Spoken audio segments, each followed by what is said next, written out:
ልቤን ክፈታ የልድያ ልብ እንደከፈትከው።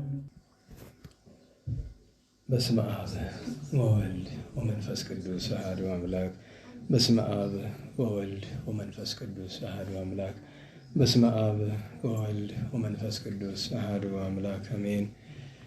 የአባቶቻችን አምላክ የቸርነት ባለቤት ቸር እግዚአብሔር ከዚህ ሰዓት ከዚህ ዕለት ያደረሰን ቅዱስ ስሙ የተመሰገነ ይሁን። እንዴት ዋላችሁ? እንዴት ሰነበታችሁ? ቸርነቱ፣ ምሕረቱ፣ ይቅርታው፣ በጎነቱ የባሕርይ ገንዘብ የሆነ አምላካችን መድኃኒታችን ኢየሱስ ክርስቶስ ለአምላክነቱ እንደሚገባ ቅዱስ ስሙ የተመሰገነ ይሁን። እመቤታችን ወላዲተ አምላክ ቅድስት ድንግል ንጽሕት ማርያም፣ ቅዱስ መስቀል፣ ቅድስት ቤተ ክርስቲያን ያከበራቸው ቅዱሳን ሁሉ የተመሰገኑ የሆኑ እንኳን አደረሳችሁ። ከቅዱሳን በረከት በቸርነቱ ያሳትፈን። የቅዱስ ዮሐንስ ወንጌል ምዕራፍ 5 ቁጥር 1። ከዚህም በኋላ በአይሁድ በዓል እንዲሆነ ጌታችን ኢየሱስ ወደ ኢየሩሳሌም ወጣ። በኢየሩሳሌም በበጎች በር አጠገብ መጠመቂያ ነበረች። ስሟንም በዕብራይስጥ ቤተ ሳይዳ ይሏታል። 5 እርከኖችም ነበሯት። በዚያም ዕውሮችና አንካሶች፣ ሰውነታቸው የሰለለ ብዙ ድውያን ተኝተው የውሃውን መናወጥ ይጠባበቁ ነበር። የእግዚአብሔር መልአክ ወደ መጠመቂያ ወርዶ ውሃውን በሚያናውጠው ጊዜ ከውሃው መናወጥ በኋላ በመጀመሪያ ወርዶ የሚጠመቅ ካለበት ደዌ ሁሉ ይፈወስ ነበርና። በዚያም ከታመመ 38 ዓመት የሆነው አንድ ሰው ነበር። ጌታችን ኢየሱስም ያን ሰው በአልጋው ተኝቶ ባየ ጊዜ በደዌ ብዙ ዘመን እንደቆየ አውቆ ልትድን ትወዳለህን? አለው። ድዌውም መልሶ አዎን ጌታዬ ሆይ፣ ነገር ግን ውሃው በተናወጠ ጊዜ ወደ መጠመቂያው የሚያወርደኝ ሰው የለኝም። እኔ በምመጣበት ጊዜ ሌላው ቀድሞኝ ይወርዳል አለው። ጌታችን ኢየሱስም ተነስና አልጋን ተሸክመ ሂድ አለው። ወዲያውኑም ያ ሰው ድኖ አልጋውን ተሸክሞ ሄደ። ያች ቀንም ሰንበት ነበረች። ቸሩ መድኃኔዓለም ስለ ቅዱስ ቃሉ የተመሰገነ ይሁን። ለበረከት አነበብን እንጂ ርዕሳችን ከዚህ ውስጥ ያለ አይደለም። የሚቀጥለው እሁድ ጀምሮ 7ቱ ቀናት መጻጉዕ ይባላሉ። ከአሁን በፊት 3 ሳምንታትን አሳልፈናል። ዘወረደን ቅድስትና ምኩራብን ማለት ነው። ዛሬ የምኩራብ ዓርብ ላይ ነው ያለነው። ከሰኞ ጀምሮ መጻጉዕ በሚል ቅዱስ ያሬድ ባወጣው ስም ሳምንቱን ሙሉ ስለ ፈውስ ሥጋዊ፣ ስለ ፈውስ መንፈሳዊ እንድናስብ፣ እንድንጸልይ፣ እንድናስተምር፣ እንድንማር፣ እንድናስተውል ያስፈልጋል። መቼስ እንደዚህ ዘመን ከሰው ልጆች ጤና የራቀበት ዘመን የለም። የሥጋም የነፍስም ደዌ እጅግ የበዛበት፣ ሰዎች ስራዬ ብለው በሽታ የሚፈጥሩበት ዘመን ላይ ደርሰናልና መቼስ እንደምታውቁት ዓለማችን ላይ አሁን ከተናቀው ጉንፋን ጀምሮ ድሮ ነበር የተናቀ እያዳቀሉ አዳዲስ ነገር እየፈጠሩ ለሰው ልጅ ችግር ያጣ ይመስል በየላቦራቶሪው መደበኛ ቋሚ ስራቸው ቫይረስ መፍጠር ያደረጉ ሰዎች ያሉበት ዘመን ነው እና ድሮ በአባቶቻችን ዘመን ያልነበረ በሽታ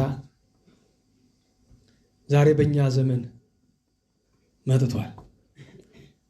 ምናልባት መረጃ ይኖራችሁ ይሆናል እንጂ ከ10 ዓመት በፊት ይመስለኛል አንድ ዶክመንተሪ እያየው ነበርና በሚቀጥሉት 10 እና 20 ዓመታት ከሩብ ሚሊዮን በላይ አዳዲስ ቫይረሶች ወደ ዓለም ይመጣሉ የሚል ነገር ተነግሯል። እንግዲህ ሩብ ሚሊዮን ማለት ወደ 250 ሺህ ያክል አዳዲስ ቫይረሶች ማለት ናቸው። ታስታውሱ እንደሆነ ብዙ ሚሊዮን ሰዎችን የፈጀው ኮሮና ከ1960ዎቹ ጀምሮ ለ30 ዓመት ሰርተው አስቀምጠውት ነበረ። ስጠይቋቸው ለዚህ ነው ለዚያ ነው ብዙ ምክንያት ይፈጥራሉ። በሽታን በበሽታ ማጥቃት እንደሚቻል፣ ቫይረስን በቫይረስ ማጥቃት እንደሚቻል ያስባሉ። እኛ ግን የምንለው መጀመሪያ በሽታውን አትፍጠሩት፣ ተዉት ነው። ለነባር ህመሞች አሁን ኢቮላ ቢባል፣ ሳርስ ቢባል፣ ዚካ የሚባል ቫይረስ ደግሞ አሜሪካ አካባቢ ነበር። እነዚህ ሁሉ ከየት ነው የመጡት? ከዛው ከነሱ ላቦራቶሪ ነው። ይሄ እንደ ነገር ስትናገሩ ደግሞ ታውቃላችሁ አይደለም? ሰዎቹ እንደሚላችሁ ይሄ ኮንስፓይራሲ ነው ይሏችኋል። እንዴት ዋላችሁ? እና ማሸማቀቂያ ነች። በዓለም አቀፍ ደረጃ የሚዲያ ሰዎችን ለምሳሌ ምናልባት ብዙዎቻችሁ አታውቁት ይሆናል። ለምሳሌ አሜሪካን ውስጥ አንድ ከራቢቲ ዊንግ ጋዜጠኞች መካከለኛ ታከር ካርልሰን የሚባል አለ። አታውቁት ይሆናል እንጂ እሱ አሁን የታወቀ በፎክስም በሌሎችም ሚዲያዎች የታወቀ አንከርማን ነበረ እና ነገሩን አይቶ ሲያስጠላው ወጥተውን በግሉ ነው የሚሰራ እና ምን የሚል ስም ለጠፉለት ለማሸማቀቅ። በነገራችን ላይ በውጭው ዓለም በዚህ በሳይንሱም ሆነ በፖለቲክሱ ይሄ ኮንስፓይራሲ ቲዮሪስት የሚባሉ ሰዎች በቃ አለ አይደለም ይሁን ህልመኞች የሌለ ነገር የሚያወሩ ተደርገው ነው የሚቆጠሩት። እና ስለ ሳምንት ስለተነጋገርንበት ስለ ግሎባሊዝም በለው ኒው ወርልድ ኦርደር በለው ምን በለው ብቻ ዓለም ላይ የሰውን ልጅ ለማጥፋት እየተሰሩ ያሉ ስራዎችን ስታወሱ አጥፊዎቹ በዓለም አቀፍ ደረጃ የሚሰጧችሁ ስም እሷ ናት። ምን ይባላል? ሴራ ተንታኝ ይባላል። ኮንስፓይራሲ ቲዮሪስት ነው የምትባሉት። ከዛ ደግሞ በአንዳንዱ ነገር የሚያስገርመኝ ተጨባጭ ማስረጃ አምጣ ይባላል። እንዴት ዋላችሁ? ተጨባጭ ማስረጃ አምጣ ይባላል። ሰዎቹ ተደብቀው እንደሚሰሩት እየታወቀ ማለት ነው። በነገራችሁ ላይ ፍርድ ቤት ላይ ከሚያስገርሙኝና ከሚያስቁኝ ነገሮች አንድ ሰው ወንጀለኛ ለመባል ስንት ሰው ይመስክርበት ይባላል? ዛሬ ይቅር አይቀር አላውቅም፣ 3 ሰው። ይሄ ሰው ወንጀል ሲሰራ ይሄ አሎ የሚባላል ድሮ የቀበሌው እሱን ይዞ ኑ ተመልከቱ። ሌባ ሲሰርቅ ተደብቆ ነው በአደባባይ ነው? ተደብቆ እኮ ነው። 3 ምስክር ካለማ በእርግጥ በአንድ ጎኑ ያልሰረቀ ያልበደለ ሰው ደግሞ እንዳይፈረድበት ጥንቃቄ ሊሆንም ይችላል። ግን ደግሞ አንዳንድ ጊዜ ግራ ይገባኛል። ከአይን በላይ ምን ምስክር አለ? ለምሳሌ አሁን እገሌ አሁን በቤተክርስቲያናችን ውስጥ በስመ ጳጳስ፣ በስመ ቄስ፣ በስመ ዲያቆን፣ በስመ ሰባኪ ብዙ መናፍቃን አሉ። ለምሳሌ ምንፍቅናቸውን እኛ እናውቃለን በተግባር በጆሮዬ ማለት ነው፣ በአይኔ በጆሮ ያየሁት ነገር። ግን ያ በሚናገሩበት ጊዜ መቼም ካሜራ እንደዚህ አድርጌ ትከሻ ተሸክሜ አልዞርም አይደል? ማስረጃው ማን ነው? እኔው ራሴ ነኝ ማስረጃው። አይን አይቷላ፣ ጆሮ ሰምቷላ። እና ሰዎች ራሳቸውን አታለው የኛዎቹን ማለት ነው ሰው እንዲታለልም ይሰሩ አሉ። እና ለሁሉም አዳዲስ ህመሞች ገና እየመጡ ስለሆነ በነገራችሁ ላይ ኮሮናን የሚያስንቅ ቫይረስ እንደዚህ ሲባል አንዳንድ ጊዜ ይሄ ነው ኮንስፓይራሲ የሚባል ኮሮናን የሚያስንቅ ቫይረስ አለ ይባላል። እስካሁን ያልወጣ በደንብ ሲመጣ አሁን ቅርብ ጊዜ ማርበርግ የሚባል ታስታውሳላችሁ? በዚህ በደቡብ ኢትዮጵያ ክፍል ከምን የመጣ አሁን ያ ቫይረስ ከሰማይ ዘንቦ ነው ከመሬት ፈልቆ ነው? ሁልጊዜ ስም አለቻቸው። ምንድን ነው የሚሉ? ከእንስሳ ከመከረኛ ቺምፓንዚ አለ፣ መከረኛ ጦጣ ዝንጀሮ አለ። ከዛ ደግሞ ቀጥሎ ምን ይላሉ ነው? የሌሊት ወፍ ምን አለ የቀን ወፍ ቢሉ እውነቴን እኮ ነው። ከቀን ወፍ መጣ ቢሉ ከሌሊት ወፍ ነው የመጣ ይሏቸዋል። የሌሊት ወፍ ቁጭ ብላ ምን ስትፈጥረው አድራ ማለት ነው። እና ይከፋል፣ ያሳዝናል። ደግሞ በዛ ላይ የምታዝኑት እንደዚህ ክርስቲያን ተብለው የእግዚአብሔር ነገር ይገባናል እያሉ እዛ ውስጥ የገቡ ሳይንስ ውስጥ ያሉ ሕክምና ውስጥ ያሉ ሆናሉ። ለእንደዚህ አይነት ክፋት አይምሯቸውን ማለት ክፋት እየተደረገ እንደሆነ አይምሯቸው እንዳያምን የሚፈልጉ ለምሳሌ ቀላሉ አሜሪካን ውስጥ አውሮፓ ውስጥ የትም ሀገር ውስጥ የመድኃኒት ፋብሪካዎች አሉ። ለምሳሌ አሜሪካን ውስጥ ጄ&ጄ የሚባል የምታውቀው ካላቸው ጆንሰን የሚባል መድኃኒት አምራች ፋብሪካ አለ። ይሄ ፋብሪካ ትርፋማ የሚሆነው ከኔና የሚወጥ ሰው ሲኖር ነው ሳይኖር ነው? እንዴት ዋላችሁ? ሲኖር ነው ሳይኖር ነው? ይሄ ተቋም ታዲያ የሚሰራው ስታስቡት ጤነኛ እንድንሆን ነው እንዳንሆን ነው? እንዲያው እኮ በሎጂክ የሚሰራውን ስራ ተውት እንኳን ሌላ ይቀርና አንዳንዴ ሳይድ ኢፌክት ሲባል ትሰማላችሁ አይደለም? የሆነ ነገር ሳይድ ኢፌክት አሜሪካን ውስጥ ከተደረጉ ነገሮች መካከል አንድ ጎልማሳ ፍርድ ቤት ሄዶ ከሰሰ። አሜሪካን ውስጥ ምንድነው ሲባል ያ ተቋም ለሆርሞን ማስተካከያ የሚባሉት አለ። ያንን ለአመታት ወስዷል እና ፍርድ ቤት ላይ ምንድነው ታዲያ በደለ ተብሎ ሲባል እዚህ ላይ ሸሚዝ ነበር የለበሰ ከፈተው ጡት አብቅሏል፣ ወንዱ ሰውዬ ማለት ነው። ምክንያቱም ሆርሞን ማስተካከያው ችግር ነው። $10 ቢሊዮን ነው የተፈረደለት። በነገራችሁ ላይ ጆሮአችሁ ሰምታችሁታል? እንዴት ዋላችሁ? $10 ቢሊዮን ወደ 1.ምናምን ትሪሊየን ብር ማለት ነው።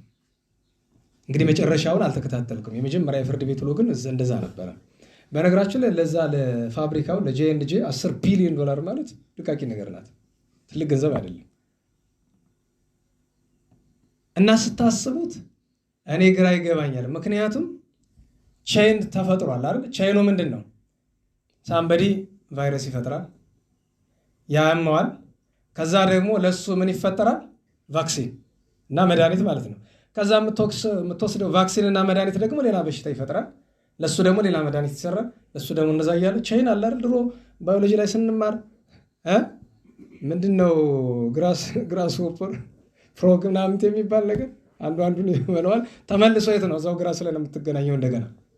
እንደዛ ሆነናል። እና በተቻለ መጠን እንደው ለምንም ነገር እንደው መንፈሳዊና ባህላዊ መፍትሄዎች ላይ ብናተኩር ጥሩ ነው። ለሁሉም የደዌ ችግር ያለብን ዘመን የነፍስም የስጋም ደዌ በጣም አጥቅቶናልና የሚቀጥለውን ከእሑድ ጀምሮ ያለው መድኃኔዓለምን ይቅር በለን እያልን ምሕረት እየለመነ ከስጋም ደዌ ሲሆን እንዳይመጣብን ከመጣም መዳኛውን መውጫውን እንዲሰጠን ከምንም በላይ ደግሞ የነፍስ ደዌ ጸንቶብናልና ከነፍስ ደዌ እንድንድን እግዚአብሔርን ልንለምነው የሚያስፈልግበት ሳምንት ነው ለማለት ነው። መጻጉዕ ሲባል እሱ ነው እና የተባረከውን ጦም ያደርግልን። ዛሬ የሰጣችሁኝ ርዕስ መዝናኛ ኢንዱስትሪ ይላል። እንግዲህ ኢንተርቴይንመንት ኢንዱስትሪ ኤንድ ኢትስ ኢምፓክት ተብሎ በእንግሊዝኛም በአማርኛም የመዝናኛው ኢንዱስትሪና ተጽዕኖ ምንድን ነው የሚል ነው። እንግዲህ ዛሬ ስለ መዝናናት ነው የምንነጋገረው ማለት ነው። 2 ሳምንት የተነጋገርንበትን ነገር ታስታውሳላችሁ አይደለም? ዓለም ላይ በሁለቱም በነፍስም በስጋም እየተጎዳን ያለበት አንደኛው ዘመነኛነት ነው። ሁለተኛው ዓለም ላይ ዓለምን ወደ አንድ እናመጣለን፣ በአንድ ኦርደር ውስጥ በአንድ አስተዳደር ውስጥ እናስገባለን ብለው የሚያስቡ ሰዎች ከአንድ ኦርደርና ከአንድ አስተዳደር በኋላ አጋንንትን ማስመለክ የሚፈልጉ ሰዎች ምን እያሰቡ እንደሆነ ፍንጭ ነው። በነገራችሁ ላይ የመጀመሪያው ሳምንትም ፍንጭ ነው የሰጠው፣ የዛሬ ሳምንትም ፍንጭ ነው። አሁንም ኢንተርቴይንመንት ኢንዱስትሪ ሲባል የመዝናኛው ኢንዱስትሪ ወይም የመዝናኛው ዓለም ሲባል መዝናናት ምንድን ነው? መዝናኛ ምንድን ነው? እንዴት ነው ኢንዱስትሪ እስከመባል የደረሰ? ልክ ልብስ እንደሚያመርት፣ ጫማ እንደሚያመርት፣ እህል እንደሚያመርት፣ ምግብ እንደሚያመርት፣ የሆነ የሚረባ ነገር እንደሚያመርት ሁሉ የመዝናኛ ኢንዱስትሪ ይባላል። የመዝናኛ ኢንዱስትሪ ሲባል በመሰረታዊነት 3 ነገሮችን ከተረዳን በቂ ነው። 1 ሰሪዎቹ፣ 2 አስተላላፊዎቹ፣ 3 ወደኛ ዓይንና ጆሮ መግቢያው የመጨረሻው መሳሪያ ማለት ነው። ስለዚህ ሰሪዎቹ ምንላቸው የመዝናኛ ኢንዱስትሪ ኢንተርቴይንመንት ኢንዱስትሪ ሲባል አንድ ወገን ሆሊውድ የሚባል ታውቃላችሁ አይደል? ሆሊውድ ብቻ አይደለም፣ ቦሊውድ የሚባል አለ፣ ኖሊውድ የሚባል አለ። እኛ እንግዲህ ኢሊውድ ማለት ይቀርም ደግሞ እዚህ ኢትዮጵያ ደግሞ ያለው ማለት ነው። የምን ኢንዱስትሪ ይባላል? የፊልም ምንድነው ዓላማውም? ሰዎች እንድታስቡ የምፈልገው ነገር ሆሊውድ ውስጥ ያሉ አክተሮች በሏቸው፣ ዳይሬክተሮች በሏቸው፣ ፕሮዲውሰሮች በሏቸው ፊልም የሚሰሩት ዝም ብላችሁ እንደው ተውት። ያው ስለ ሃይማኖት አይደለም፣ አሁን ስለ ሃይማኖት አይደለም ጠይቃችሁ፣ ዝም ብላችሁ አስቡት። ያን ያህል ገንዘብ በጀት አድርገው ያን ፊልም የሚሰሩት ለኔ ያስበው ነው። እስቲ አንዳንድ ጊዜ ከከፍተኛ ድንቁርና ትንሽ ፍንጭ እስኪለማ በነገራችሁ ላይ እኔ ግራ የሚገባኝ ነገር ሰው በዚህ ልክ እንዴት ይደነቁራል? በተለይ ክርስቲያኑ ነው ማለት ነው። ስለ እናንተ ነው የማወራው፣ ስለ ባድ አይደለም። እንዴት በዚህ ልክ ትደነቁራላችሁ? አንድ የሆሊውድ አክተር፣ ፕሮዲውሰር፣ ዳይሬክተር ፊልም የሚሰራ ለኔ ያስበው ነው? ንገሩኝ። ለእናንተ አስበው ነው? እንዲያው ተውትና ከጀርባ ያላቸውን የሚያስቡት ክፋታቸውን እንተወውና መጀመሪያ የሰሩት ለማን ሲሉ ነው? ለራሳቸው ጥቅም ነው አይደል? ለምንድን ነው ለራሳቸው ጥቅም የሰሩትን ነገር ነው የማየው ነው? ይህን ጥያቄ ያዙ። አሜሪካን ውስጥ ቬጋስ ውስጥ ላስ ቬጋስ ብለው ኒውዮርክ ብለው የትም ያለ አንድ የሚውዚክ ፕሮዲውሰር ወይም አንድ ዘፋኝ ዘፈን የሚያወጣ ለእኔ ብሎ ነው? ንገሩኝ። ለእናንተ ብሎ ነው? ለምንድን ነው ለራሱ ጥቅም ያደረገውን ነገር እኔ ተከትዬ የማየው የማዳምጠው? እንግሊዝ ውስጥ አውሮፓ ውስጥ ታዋቂ ሊጎች አሉ አይደለም? ፕሪሚየር ሊግ፣ ላሊጋ፣ ሴሪኤ፣ ሊግ 1 ይባሉ፣ ኤሬዲቪዚ ብዙ አይነት አሉ አይደለም?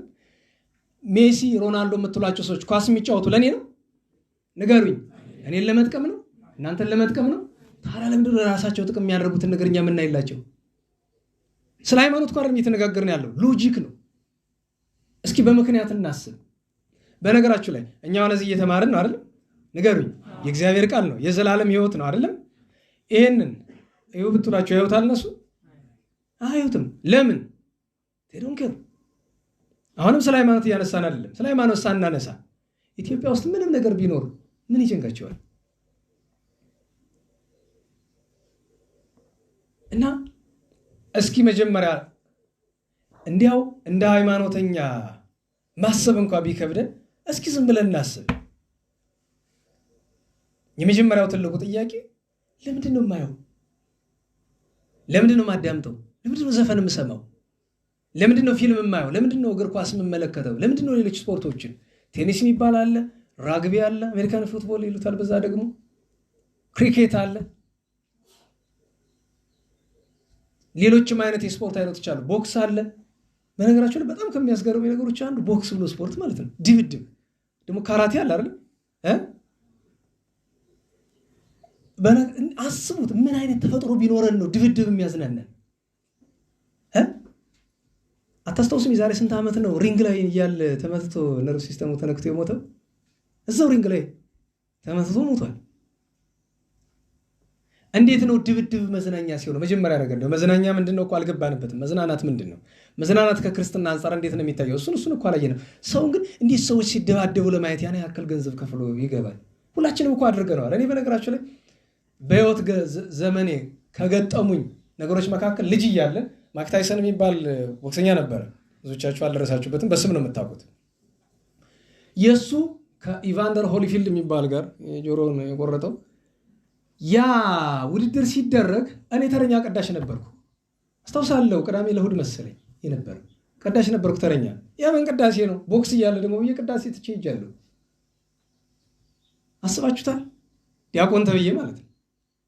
ዲያቆን ነኝ፣ ቀዳሽ ነኝ፣ ተረኛ ነኝ። ያንን ሰርዤ ተጋፍቼ ቦክስ ለማየት ይቻላል። ያውም ከፍቶኝ ነው የመጣው። ለምን? ታይሰን ደጋፊ ነን ተሸነፈ ብለን ማለት ነው። ግን የመጨረሻዬ ነው ያን ቀን። ከዛች ቀን በኋላ ቦክስ የሚባል አይቻላል። እና አንዳንዴ ለምን መሰላችሁ ያላየነው ሆኗል። ለምሳሌ ፊልም አሁን ስለ ሆሊውድና ምን ያልታከል በደንብ ነው የምናውቅ። በነገራችሁ ላይ የሆሊውድ አክተሮችን ዝርዝር ብትሉ ከሁላቸው የተሻለን የዘረዝራለሁ። በዚህ በጥናት በምናምን ኢንተርኔት በማየት አይደለም፣ በደንብ በተግባር ማለት ነው። አሁን የህንድ ፊልም ይባላል ቦሊውድ። የአክተር ስም ብትሉኝ እኮ በቃ እንደ ውዳሴ ማርያም ነው መወጣላችሁ። ኢቨን አሁን እንኳን ከ30 ዓመትና ከ20 ምናምን ዓመት በኋላ እንኳን አይጠፋም ከጭንቅላት። የዛሬ 20 ዓመት የሰማሁት የቅዱሳን ስም እኮ ትዝ ላይለኝ ይችላል። የዛሬ 20 ዓመት የተመከርኩት መልካም ምክር ትዝ ላይለኝ ይችላል። የፊልም አክተር ስም ግን አሁንም ድረስ አስታውስ ብትሉኝ አስታውሳለሁ። የሚገርማችሁ የዛሬ 30 ዓመት የታየ ፊልም ፈተናነቱ ከ30 ዓመት በኋላ ተመልሶ ይመጣል። ፈተናነቱ ጠላት ሊፈትናችሁ ከፈለገ ጭንቅላታችሁ ላይ ሁሉን ነገር ይመዘግባታል። የምታዩት የምትሰማት ቆሻሻ ነገር በሙሉ ተመዝግባ ትያዛለች። ጭንቅላት ይመዘግባል። ጠላት ያችን ወስዶ ይመዘግባታል። እና እስኪ መጀመሪያ ሎጂኩን ምክንያታዊ አስተሳሰቡን እንያዝና ለምንድን ነው ለኔ ተብሎ ያልተሰራ ነገር ለምንድን ነው የማዳምጠው? ለምንድን ነው የማየው? ከነ መፈጠሬ እንኳን ያቁኛል። በነገራችሁ ላይ ሜሲ፣ ሮናልዶ ምናምን ምባፔ ምናምን ትጮኻለህ። አቅም ኢቭን ቢያገኝ ረግጦህም ያልፍ እኮ ነው። ለምን? እኔ ግራ ይገባኛል። ለዚህ ቤት ነግራችኋለሁ። አንድ ጊዜ የአርሰናል አንድ ተጫዋች ማርቲን ኬውን የሚባለው ድሮ ከኦኖሪ ጋር ይጫወት የነበረው ለጎብኝት ኢትዮጵያ መጣ። እንደ ብርቅ ነገር። አሁን ቅርብ ጊዜ ደግሞ ማን ነው በካሪ ሳኛ ነው መጥቶ ነበር። እንደዛ እንደ ትልቅ ነገር ማለት ነው። ማን ነው እሱ? በነገራችሁ እንዲያው ይህን የምላችሁ ለምንድን ነው? እኔ ልብ ካደረግኩ በኋላ በሚዲያ ጋዜጠኝነት እየሰራው እያለ እሱ ሲመጣ የእኛን ጣቢያ ወክሎ ስፖርት ጋዜጠኝነት ስለነበርኩኝ ለቃለ ምልልስ ሄድኩኝ እና በአጋጣሚ ኢንዲያ ውስጥ የምትኖር የህንድ ዜጋ የሆነች ስለ ሃይማኖት ማውራት በዛ ጊዜ ልቤ ሳይፈስ ገና ነበረች። ወደ ክርስትና ብትመጣ ለምን ቢባል የሂንዱይዝም እና የጃይኒዝም ቅልቅል ናትና መንሸራተት የምትችል ናት ብዬ አስቤ ነበር። በዛ ዘመን እንግዲህ ፌስቡክ ጓደኛ ነው እና የት ነህ ብላ ስትለኝ አይ አንድ የሆነ ቦታ ነኝ ለኢንተርቪው ሄጄ ነው። ምን አይነት ሰው ቃለ ምልልስ ታደርግ? አይ ከእንግሊዝ የመጣ እንግዳ ነው አታውቂ ይሆናል። ለምንድን ነው የማላውቀው? አንተ ካወቅከው። አይ ስፖርት ትወጃለሽ? አዎ እወዳለሁ።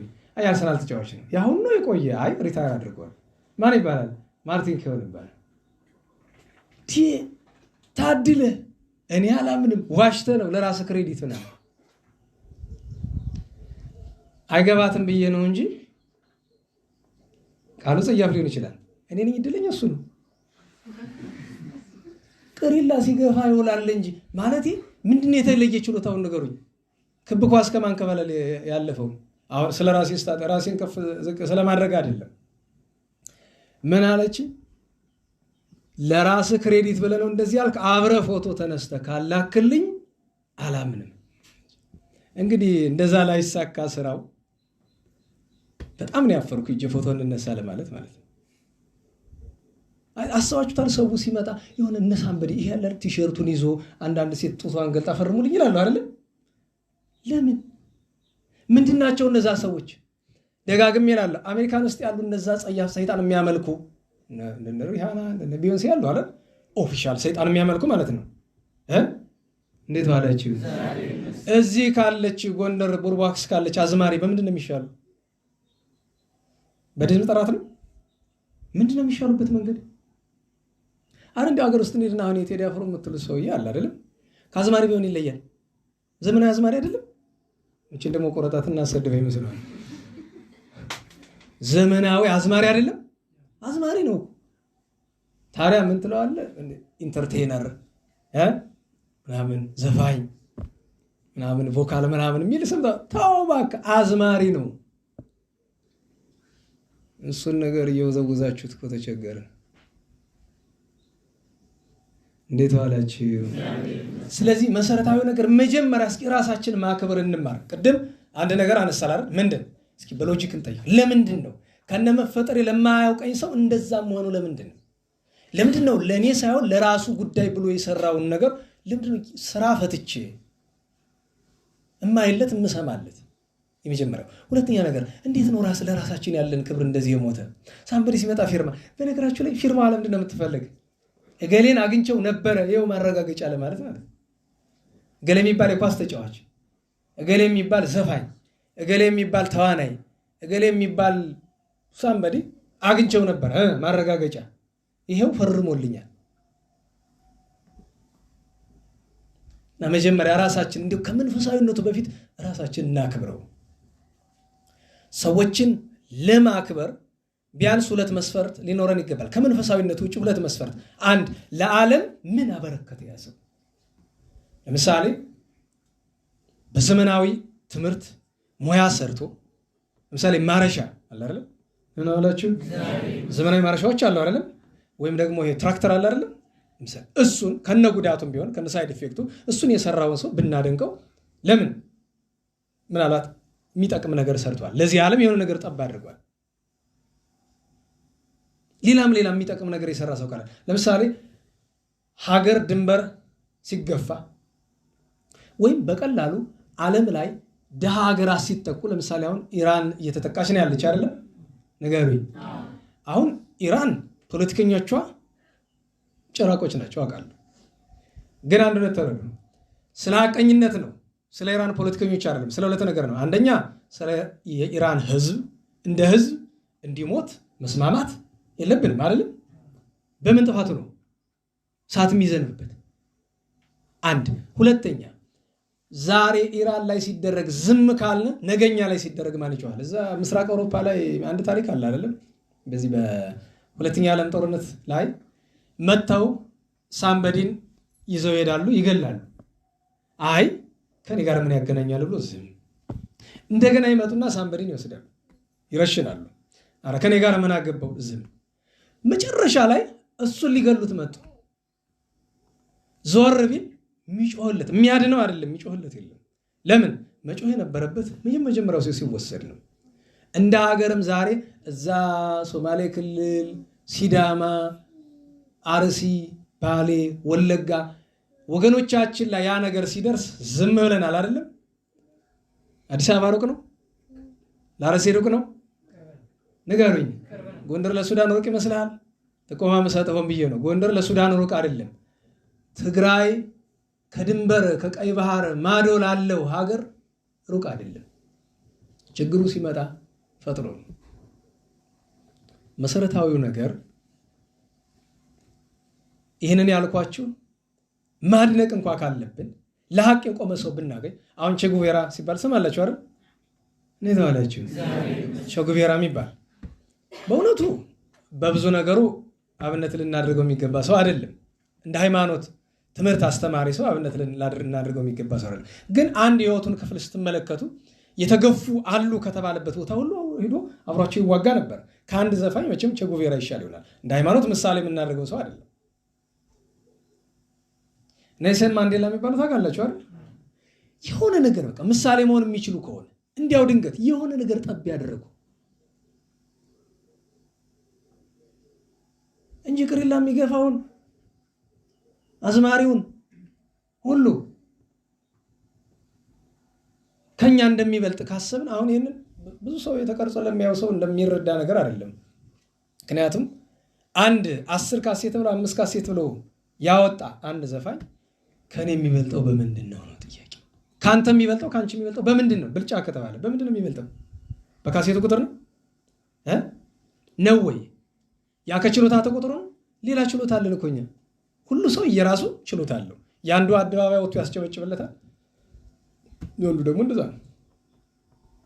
እና እንድንጠይቅ ነው ለሁሉም። ደህና ዋላችሁ። ስለ ኢንተርቴይንመንት ኢንዱስትሪ ወይም ስለ መዝናኛ ዓለም ብለን ስንል በዘፈን በለው፣ በስፖርት በለው፣ በፊልም በለው፣ በፈለግከው በለው ያሉ ሰዎችን አንድ በሎጂክ ሁለት ለራሳችን ክብር ስንል የሃይማኖቱን ጉዳይ በኋላ እንመጣበታለን። ሰዓት ለመጠቀም የቅዱሳንን ታሪክ በመሃል እናስገባና ትምህርቱን በኋላ እንጠቀልለዋለን ማለት ነው። ያደመጣችሁ ነው? ያደመጣችሁ ነው? እሺ። አንዳንዶቻችሁ ስትጸልዩ ስለምታድሩ ድካም ይታይባችኋል። ቆማችሁ ነው የምታድሩ። እንደዚህ እጃችሁን ዘርግታችሁ ወገባችሁን ታጥቃችሁ ይታየኛል። አስበዋለሁ። ድክም ብሎ እንደዚህ በቃ 10 ሰዓት ለ7 ተቆር የተነሳው በቃ እንዲህ እንቅልፋት ቸኮ ነው ያደርኩልን። ኧረ በሞቴ የጥብላ አድረ አሁን 10 ሰዓት ተነሳው ይባላል። ግን እሷን አያሳጣም መድኃኒዓለም። ዛሬ ስንት ቀን ነው? 27። ሳምንት ስንት ነበረ? 20። በ21 ታላቁ ሐዋርያ ቅዱስ አናሲሞስ ነበረ። አናሲሞስ ባሪያ ነበረ፣ የተሸጠ ባሪያ ማለት ነው። በእናንተ እንግሊዝኛ ቲፒካል በዚያ ነገር ውስጥ የነበረ ባሪያ ነበረ። በባርነት ሲኖር ወንጌል እየሰበከ ቅዱስ ጳውሎስ ሮም ደረሰ። ከዚያ ሮም ላይ ቅዱስ ጳውሎስ እያስተማረ ይሄ በባርነት ተሽጦ የነበረ አናሲሞስ ትምህርቱ አልገባውም፣ ምንም አልመሰለውም፣ ትኩረትም አልሰጠውም። የእሱ ጌታ ገዢው ፊልሞና ይባላል። እሱ ግን ትምህርቱ ገባውና ክርስቲያን ሆነ። ከዛ ለአገልግሎት ጉዳይ ይዞት ወደ ምን ሄዳል? አስባንያ ወደሚባል የሮም ግዛት ነው። እሱም ወደዛ ይዞት ይሄዳል። በአስባንያ እያሉ ሲያየው የእሱ ጌታ ፊልሞና ሀብታም ነው በጣም፣ ግን ገንዘቡን እንዲሁ ከቁም ነገር አይቆጥረው። ለምን? ክርስቲያን ሆኗል። እንዴ እኔ በባርነት ስንት መከራን እያየሁኝ ለምንድን ነው ብሎ ያለውን ገንዘብ የሚችለውን ያክል እምሽካ አድርጎ ሰርቆ እልም ወጥቶ ያን የሰረቀውን ገንዘብ ሄዶ እሱ ዝናናበታለሁ ኖርበታለሁ ብሎ ነው ሄዶ ለመኖር የመረጠው ስፍራ ተመልሶ ወደ ሮም ነው ሄደ። ምክንያቱም ወደ አስባንያ ስለሄደ ሮም ላይ ሄዶ ያችን ገንዘብ እበላለሁ እጠቀምባታለሁ ሲል ማንን ያየዋል? ቅዱስ ጳውሎስን። መጀመሪያ ሲን ለመምህሩ የእሱ ጌታው የገባው ትምህርት የዛን ጊዜ ሳይገባው ሮም ሲመለስ የቅዱስ ጳውሎስ ትምህርት ገባው። ያን ሁሉ ገንዘብ ለድሃ አካፍሎ ቅዱስ ጳውሎስ እንደገና ተከተለው። የተሰረቀም ቢሆን አካፍሎ ተከተለ። ከዛ በአጭር ጊዜ በጣም እዝነ ልቦናው የተከፈተ ልክ ከሴቶች ቅድስት ልድያ እንደምትባለው የልድያ ልብ እንደከፈተው ነገር በመዝሙር ከወንዶች ደግሞ ለየት ያለ ነበረ። ያዳምጣል፣ ይገባዋል። ጥሩ ክርስቲያን ሆነ። ኧረ ምን ጥሩ ክርስቲያን ብቻ ለክህነት በቃ። የሚገርማችሁ ሁልጊዜ ግን ቅዱስ ጳውሎስ አናሲሞስን ሲያየው አዝኖ ነው የሚያየው። አንተ የኔ ልጅ ምን ሆነ ነው ይለዋል። እኔ አላዘንኩ ማን ይዘን? ለምን? እኔ ሌባ ነኝ፣ እኔ ሰርቄያለሁ። እኔ ያኖረኝ የነበረውን ጌታዬን ፊልሞናን ክጄዋለሁ፣ ሰርቄዋለሁ። ዛሬ እኔን ሲያስበኝ እኔ እዚህ የክርስቶስ ባሪያ ነኝ እላለሁ። እዚያ ግን እሱ በሌብነት ነው የሚያውቀኝ። እኔ አላዘንኩ ማን ይዘን አለው። ለዚህ ሰረ ችግር የለውም ናበል ልላክ አለና ደብዳቤ ጻፍ አደረገ። እቺ ደብዳቤ የቅዱስ ጳውሎስ መልእክት ወደ ፊልሞና አንዲት ምዕራፍ ያላት ናት። አንዲት ምዕራፍ ብቻ። ናስተበቋከ በእንተ ወልደ አናሲሞስ ዘወለድክዎ በመዋቅይትየ በሮም ታስሬ መከራ ስቀበል በስራቴ በመከራ የወለድኩትን አናሲሞስን ትቀበለው ዘንድ እኔ ማልድሃለሁ፣ ለምንሃለሁ። ዕዳም ካለ የሚከፍልህ ለእኔ አድርገው፣ እኔ እከፍልሃለሁ። ትናንት እንደምታውቀው አይነት ሰው አይደለም። ዛሬማ ቸርረኛ መልካም አገልጋይ ሆኗል። ለእኔም ለአንተም ለቤተክርስቲያን የሚጠቅም ሆኗል። ተቀብለዋለሁ። ፊልሞናያን ተቀብለው ደብዳቤውን እዚያች ደብዳቤ ለእኛ እስካሁን ድረስ በቤተክርስቲያን ስናነባት እንኖራለን። ከ35 የሐዲስ ኪዳን መጻሕፍት መካከል አንዷ እሷ ናት። አናሲሞስን ተቀብለው ምን አለው? አይ አናሲሞስ አቤት፣ የወሰድከው ገንዘብ ወዴት ገባ? ለድሃ አካፍዬዋለሁ አለ። አይ ታዲያ ድሃ ነህ አገልግለኸኛል፣ ገንዘብ ልስጥህ እንጂ አለው። አይ እኔ በጌታዬ በኢየሱስ ክርስቶስ እንደ ሀብታም ሆኛለሁ አልፈልግም አለው።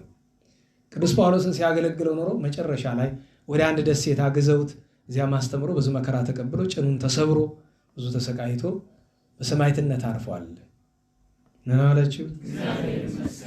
ቅዱስ አናሲሞስ ሐዋርያት በሲኖዶሳቸው በ3 አንቀጽ አወሱት አይደል? ምን አሉት?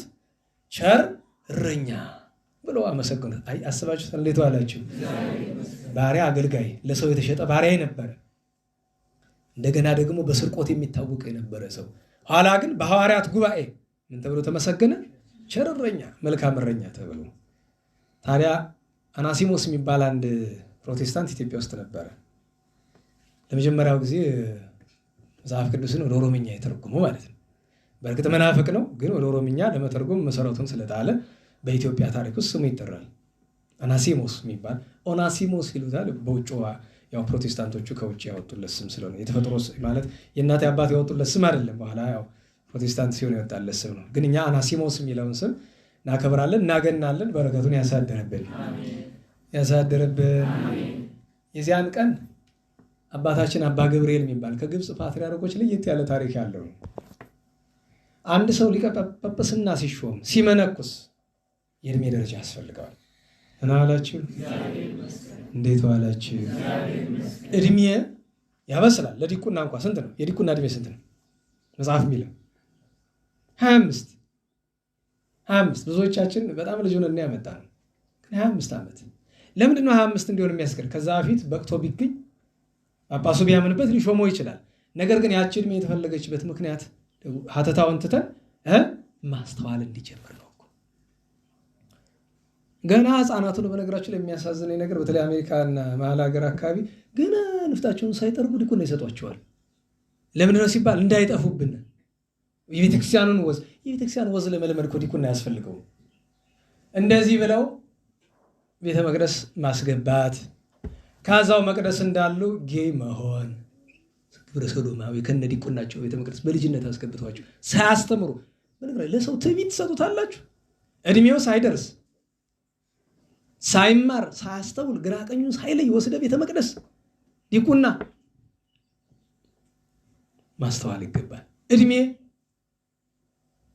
ጠቃሚ ነገር ነው። አንድ ሰው በዘመናዊ ዩኒቨርሲቲ በመንፈሳዊ ጉባኤ ቤት ገብቶ ከሚማረው በላይ የሚያስተምረው ምንድን ነው? እድሜ ነው። ለዛ ነው ሽማግሌ ሲናገር ፕሮፌሰርም ቢሆን ዝም ብሎ ማዳመጥ አለበት። የአራት ጉባኤ መምህር ብትሆንም ዝም ብሎ ማዳመጥ አለበት። እድሜ የሰጠው ነገር ነው። በእርግጥ እድሜ የማያስተምረው ብዙ ደግሞ ጅላጅል አለ። እሱን ትተን ማለት ነው።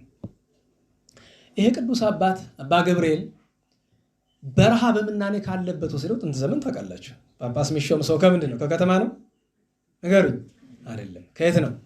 ከበረሃ ነው ሾሙት። ነገር ግን አንድ ትልቅ ችግር ነበረ። እድሜው ገና ልጅ ነው። ልጅ ነው ስላችሁ 20-30 አይደለም፣ በአርባዎች ውስጥ እና በንጽህና በቅድስና የሚኖር ሰው ቢሆንም ፍትወት እንስሳዊት አለችበት። አስባችሁታል? በነገራችሁ ላይ ሰው ከጵጵስና ደረጃ ደርሶ ከሴት ፊት መቆም ሲያቅት፣ ምክንያቱም ሰው ከተሾመ ሴት አላገኝም ወንድ አላገኝም ማለት አይችልም ማለት ግድ ነው። ባርከኝ ብሎ ሲመጡ ግዴታ ነው። በነገራችሁ ላይ በጣም ከሚከብዱት ነገሮች አንድ ትልቅ ሰው ምን አሉኝ፣ ከሰው ልጅ ፈተናዎች መካከል መጥፎ አሉ ያ ሰው የፈለገ ጸጋ ላይ ቢደርስ ድውያንን ይፈውሳል ከተባለ ሰይጣን ያን ሰው ቀጥታ የሚዋገው በዝሙት ነው ይላሉ። ለዚያ ነው ብዙ ጊዜ አባቶቻችን ተአምር ከማድረግ የሚሸሽ ውዳሴ ከንቱ ለመሸሽ ብቻ አይደለም። ለምን ውዳሴ ከንቱ ተከትላ የምትመጣ ውዳሴ ከንቱ ምንድን ናት? ዝሙት ናት። እና ምን አሉኝ? አንድ ቀን አሉኝ አንዲት ሴት መጣች። እባክህ አሞኛል አለች። ጸበል ተጠምቂያለሁ? የለም እሱን የሚያጠምቁኝ ብላ ከፊቴ ላይ ልብሷን ልታወልቅ ሸሸው አሉ። ትልቅ ሰው ናቸው፣ ስማቸውን መጠራ ታውቋቸዋላችሁ። እና አላምን አሉኝ እንዲህ ካለ ነገር ተጠንቀቅ። ምናልባት በትዳር ውስጥ መግባት እንኳን እንዲህ ካለ ነገር እንዳትጠነቀቁ ሊያዘናጋችሁ አይገባም። ወንድ የሴትን ሴት የወንድን አካል ከማየት ራሱን ማቀብ አለበት። እና ይሄ ቅዱስ ሰው ከተማ እንዴት አድርጎ ይቻላል? ቢጾም ቢጸልይ ቢሰግድ ምንም ለውጥ የለውም። ስለዚህ ምን አደረገ? ለስራ ስትፈልጉኝ ብቻ ጥሩኝ ብሎ ገዳም አስቄጥስ ሄዶ ገባ ጥንት።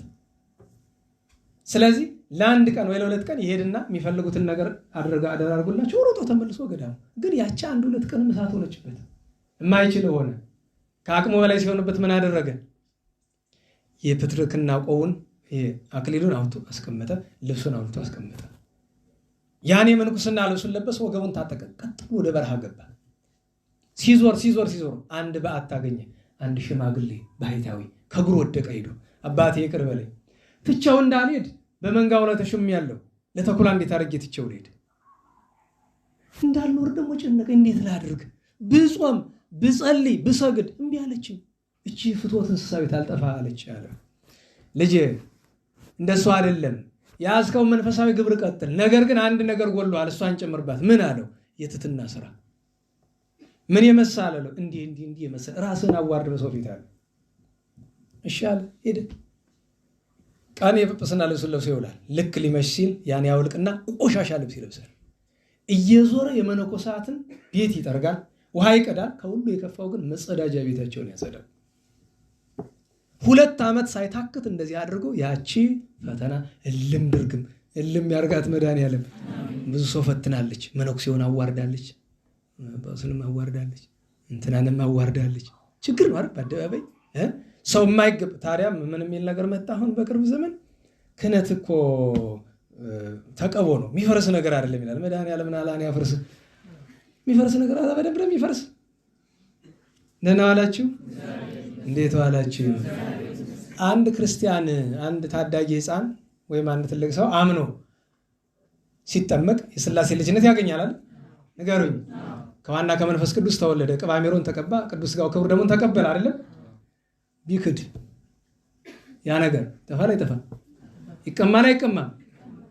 እና ታዲያ ጥምቀት የምትቀማውን ክህነት አይቀማም ብለህ ታስተምራለህ? አፍሩም። በነገራችን ላይ በጣም ከሚያስገርሙ ነገሮች አንዱ ከሴቶች ዘንድ ደግሞ ከአንድ ሴት መጽናት እኮ አንድ ነው። እንዲሁ አንዳንድ ጊዜ እንዲሁ በዛ ባፈረሱበትም መቆም እኮ አንድ ነገር ነው። እንትን ብሎ ካሜራ ይዛ እየቀረጸችው እያየ ማለት ነው። አረ ነውሬን አትቅረጭብኝ አይልም። በነገራችን ላይ የብዙ ሰው ነውር እኮ በየሞባይሉ አለ። አንዳንዱ ለቤተክርስቲያን ክብር ሲባል የማይለቀቅ እኮ የብዙ ሰው ነውር አለ እኮ በካሜራ ተቀርጾ፣ ያለ እውቀታቸው አይደለም እያወቁ የተቀረጸ ነገር እና እቺ ዝሙት ሰዎች አለ አቅማቸው ለመንኩስና፣ አለ አቅማቸው ለጵጵስና፣ አለ አቅማቸው ለክህነት ይበቁና ከዛ ደግሞ ያገኙትን ነገር ጥርግ አድርገው ይበሉና ጾም የለ፣ ጸሎት የለ፣ ትትና የለ፣ ትዕግስት የለ፣ ስግደት የለ። ይኸው ልበል የለበት ምን ይመጣል? ያቺ ፍትወት እንስሳዊት ከች ያገኘውን ሰውና ሴት ነው ወንድ ነው መነኩሴ ነው ምናምን የለም። አይጣል እኮ ነው። ትሰማላችሁ በየኢንተርኔቱ አይደለም? መነኩሴውና ልጆች አዝለው ምናምን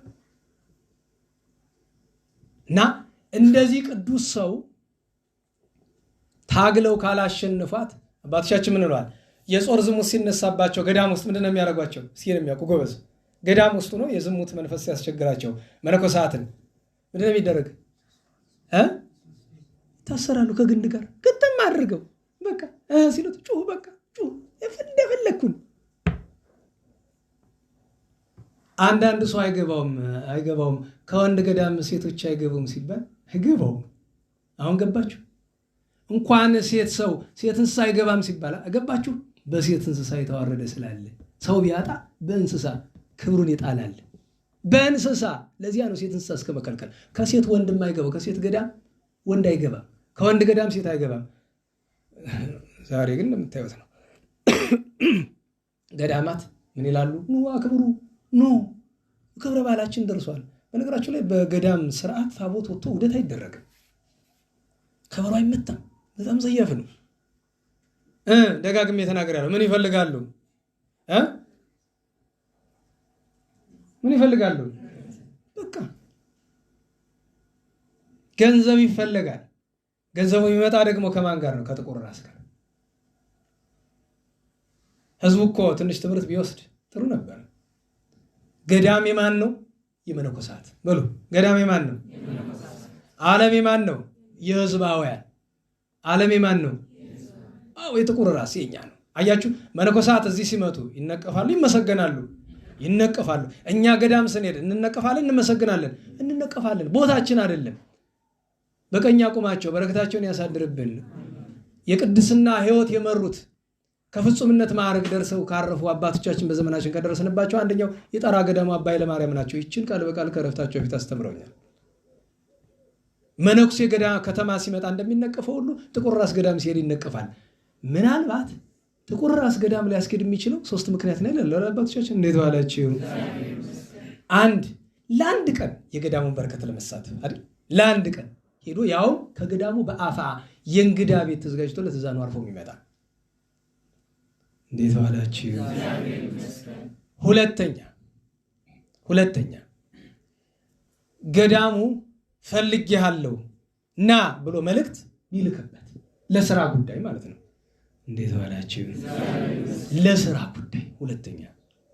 ሶስተኛ በቃል ኪዳኑ ምክንያት ስለት ካለበት እዚያ ለመቀበር ሰውየው በቁሙ ሳይሆን ምኑ ነው የሚሄድ? እንዴት ዋላችሁ? ዛሬ የእንታ ተሾመ 6 ወር ናቸው አይደለም? ዛሬ 6 ወር መታሰቢያ ተደርጓል። አባታችን የእንታ ተሾመ በሕይወት እያሉ የት ቅበሩኝ አሉ? ዋልድባ።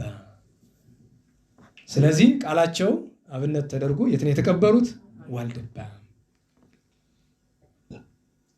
እና ሶስተኛ እንደዛ ሊል ይችላል። ከዛ ውጭ ምን ሊደረግ ነው ገዳም የሚካሄደው?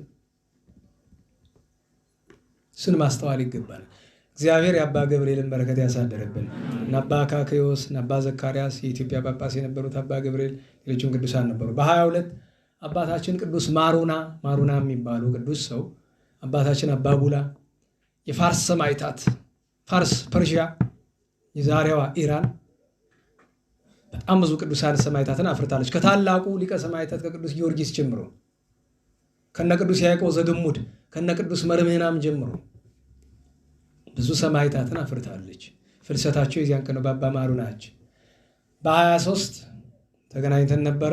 ሰማዕቱ ቅዱስ አውሳቢዮስ፣ ቅዱስ አውስግኒዮስ፣ ቅዱስ ፖሊካርፐስ፣ ቅዱስ ሄሬኔዎስ፣ ቅዱስ ጊዮርጊስ ሊቀ ሰማዕታት እነዚህ ሁሉ ዓመታዊ በዓላቸው ነው ብለን አስበናል።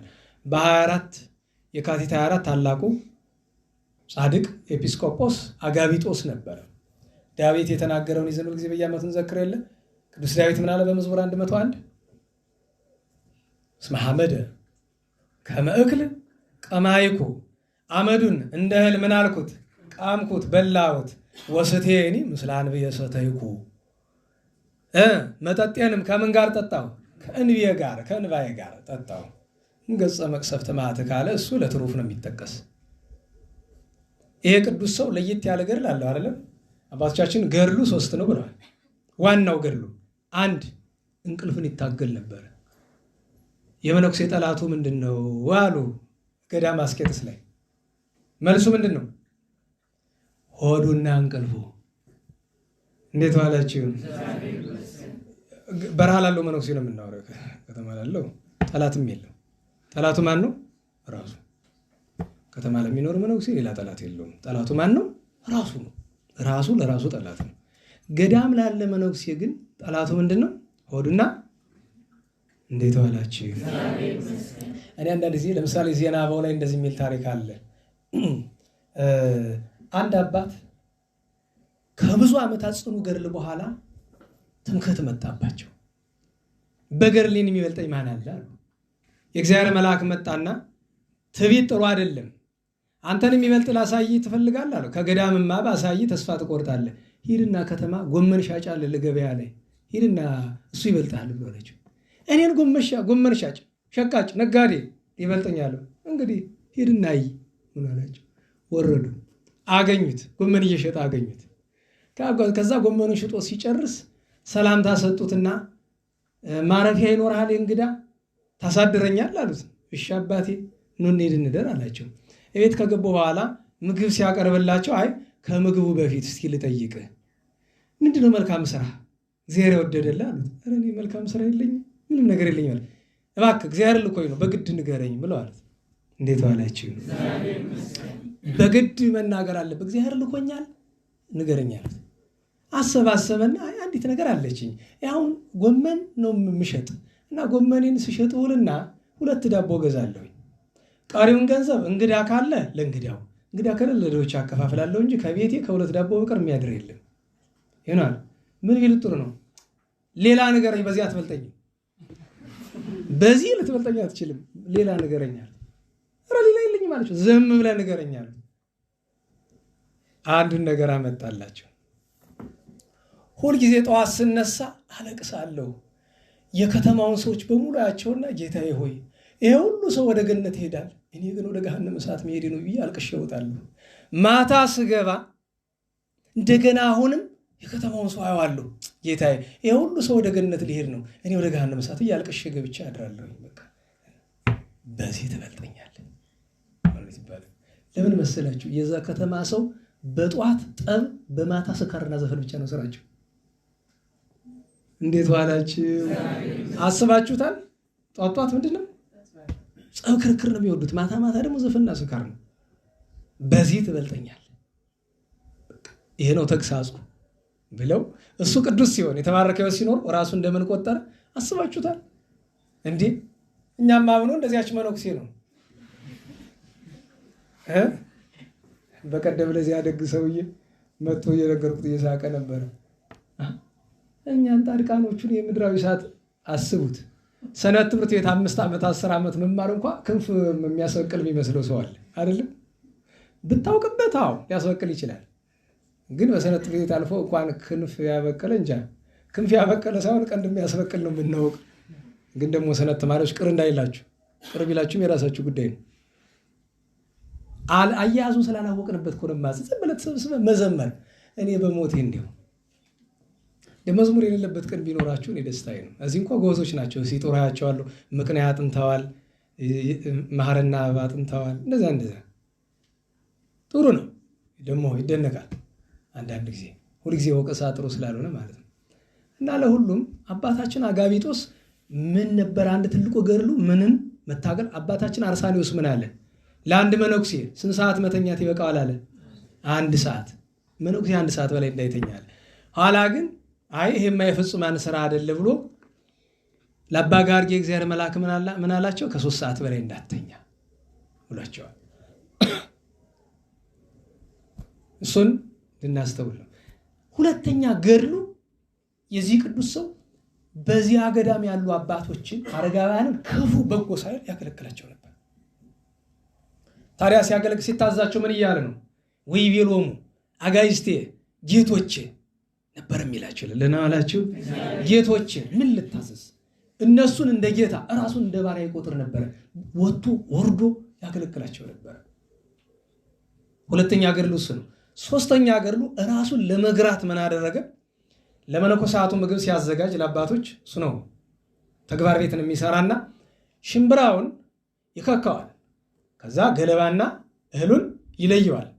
እህሉን ሰርቶ ለነሱ ያቀርብና እሱ ምን ይመገባል? ገለባውን ይበላ ነበር። ከዛ አይ አስቡት እንግዲህ ገለባ በልታችሁ ታውቃላችሁ እንዴ? አንተ ጭራሽ ደግሞ ከብት አረከነ ነው የምትሉ። በነገራችሁ ገለባ ምግብ እንደሆነ አታውቁም? ፋይበር ይላል ደግሞ የዘንድሮ ሳይንስ። ድሮ ምን ይለ ነበር? ይሄ ሸለፈቱን አትብሉት አይደል እንደሚባል ሽፋኑን ተውት ሲሉን ቆርጠው፣ አሁን ደግሞ አረ የለም ፋይበር ያስፈልጋል። ፋይበር ያለው ምግብ ብለ እና ፋይበር ሲባል ይሄ ትልቅ ሮቶ ላይ ፋይበር የሚል ጽሑፍ አለ አይደል? ፋይበር ያለው ምግብ ብሉ ይሉናል። አሁን ደግሞ የገብስ ቆሎ፣ የገብስ ዳቦ፣ ገብስ እንዳልተናቀች ዛሬ የገብስ ዳቦ ብሉ ይባላል። ፋይበር ይልሃል። ገለባውን ብላው እያለ ነው አይደለም? ገለባውን አትተው፣ ገለባውን ብላው እያለ። ይሄ ቅዱስ ግን ገለባውን በዛበት ጣፈጠ። ሲለመድ ሁሉም ይጣፍጣል። አታውቁም? ይጣፍጣል። ኋላ ምን መጨመር ጀመረ? ገለባው ላይ አመድ አሲድ ነው አይደለም? ያንን ለውሶ ይመገባል። ጨጓራውን ያንጣጣዋል፣ እንቅልፍ ይነሳዋል፣ ሲተጋ ያድራል። ታዲያ እንደዚህ በብቃት እያለ ብዙ ታምራት ሲሰራ በዲዮቅልጥያኖስና በመክስሚያኖስ ዘመን የነበረ አንድ አረመኔ ዝናውን ሰማና ይህ አንተም አታስፈልገኛለህ ወስዶ የሰራዊት አለቃ አድርጎ ሾመ። እነዚያ ቅድስናው የሰራዊት አለቃ ሆኖ ህዝቡን በፍትርት ሲያገለግል ኖሮ ቀን ቀን ሲዳኝ ሲፈርድ ሲተች እየዋለ ሌሊት ሌሊት ሲጋደል እያደረ ዲዮቅልጥያኖስ ጠፍቶ ቅዱስ ቆስጠንጢኖስ ሲሾም ጌታዬ ኧረ ከዚህ ዓለም ማመልጥበት ነገር አምጣልኝ እባክህ፣ እንዲህ ያለውን ኃላፊነት ትቼው ቢሄድ ሰው ጎዳለሁኝ እባክህ እያለ ሲለምን አንድ የታመመ የቆስጠንጢኖስ ዘመድ ነበር የቅዱስ ቆስጠንጢኖስ እና የሚያድነው ቢያጣ ኧረ አጋቢጦስ ይፈውሳል አሉት። እኔ ደግሞ ደህና ነገር ብላችሁ ደግሞ አጋቢጦስ ትልኛለች፣ እሱ የወታደር አለቃ እንዴት አድርጎ ድውይ መፈወስ ይችላል? አይ ወዴት አውቀው? እንዴት ዋላችሁ? ወዴት አውቀው? ምናልባት እኮ በዚህ በቆሻሻ ፖለቲካ ውስጥ እኮ ቅድስና ያለው ሰው ሊኖር ይችላል። ምነግራችሁ መጠርጠር ደግ ነው።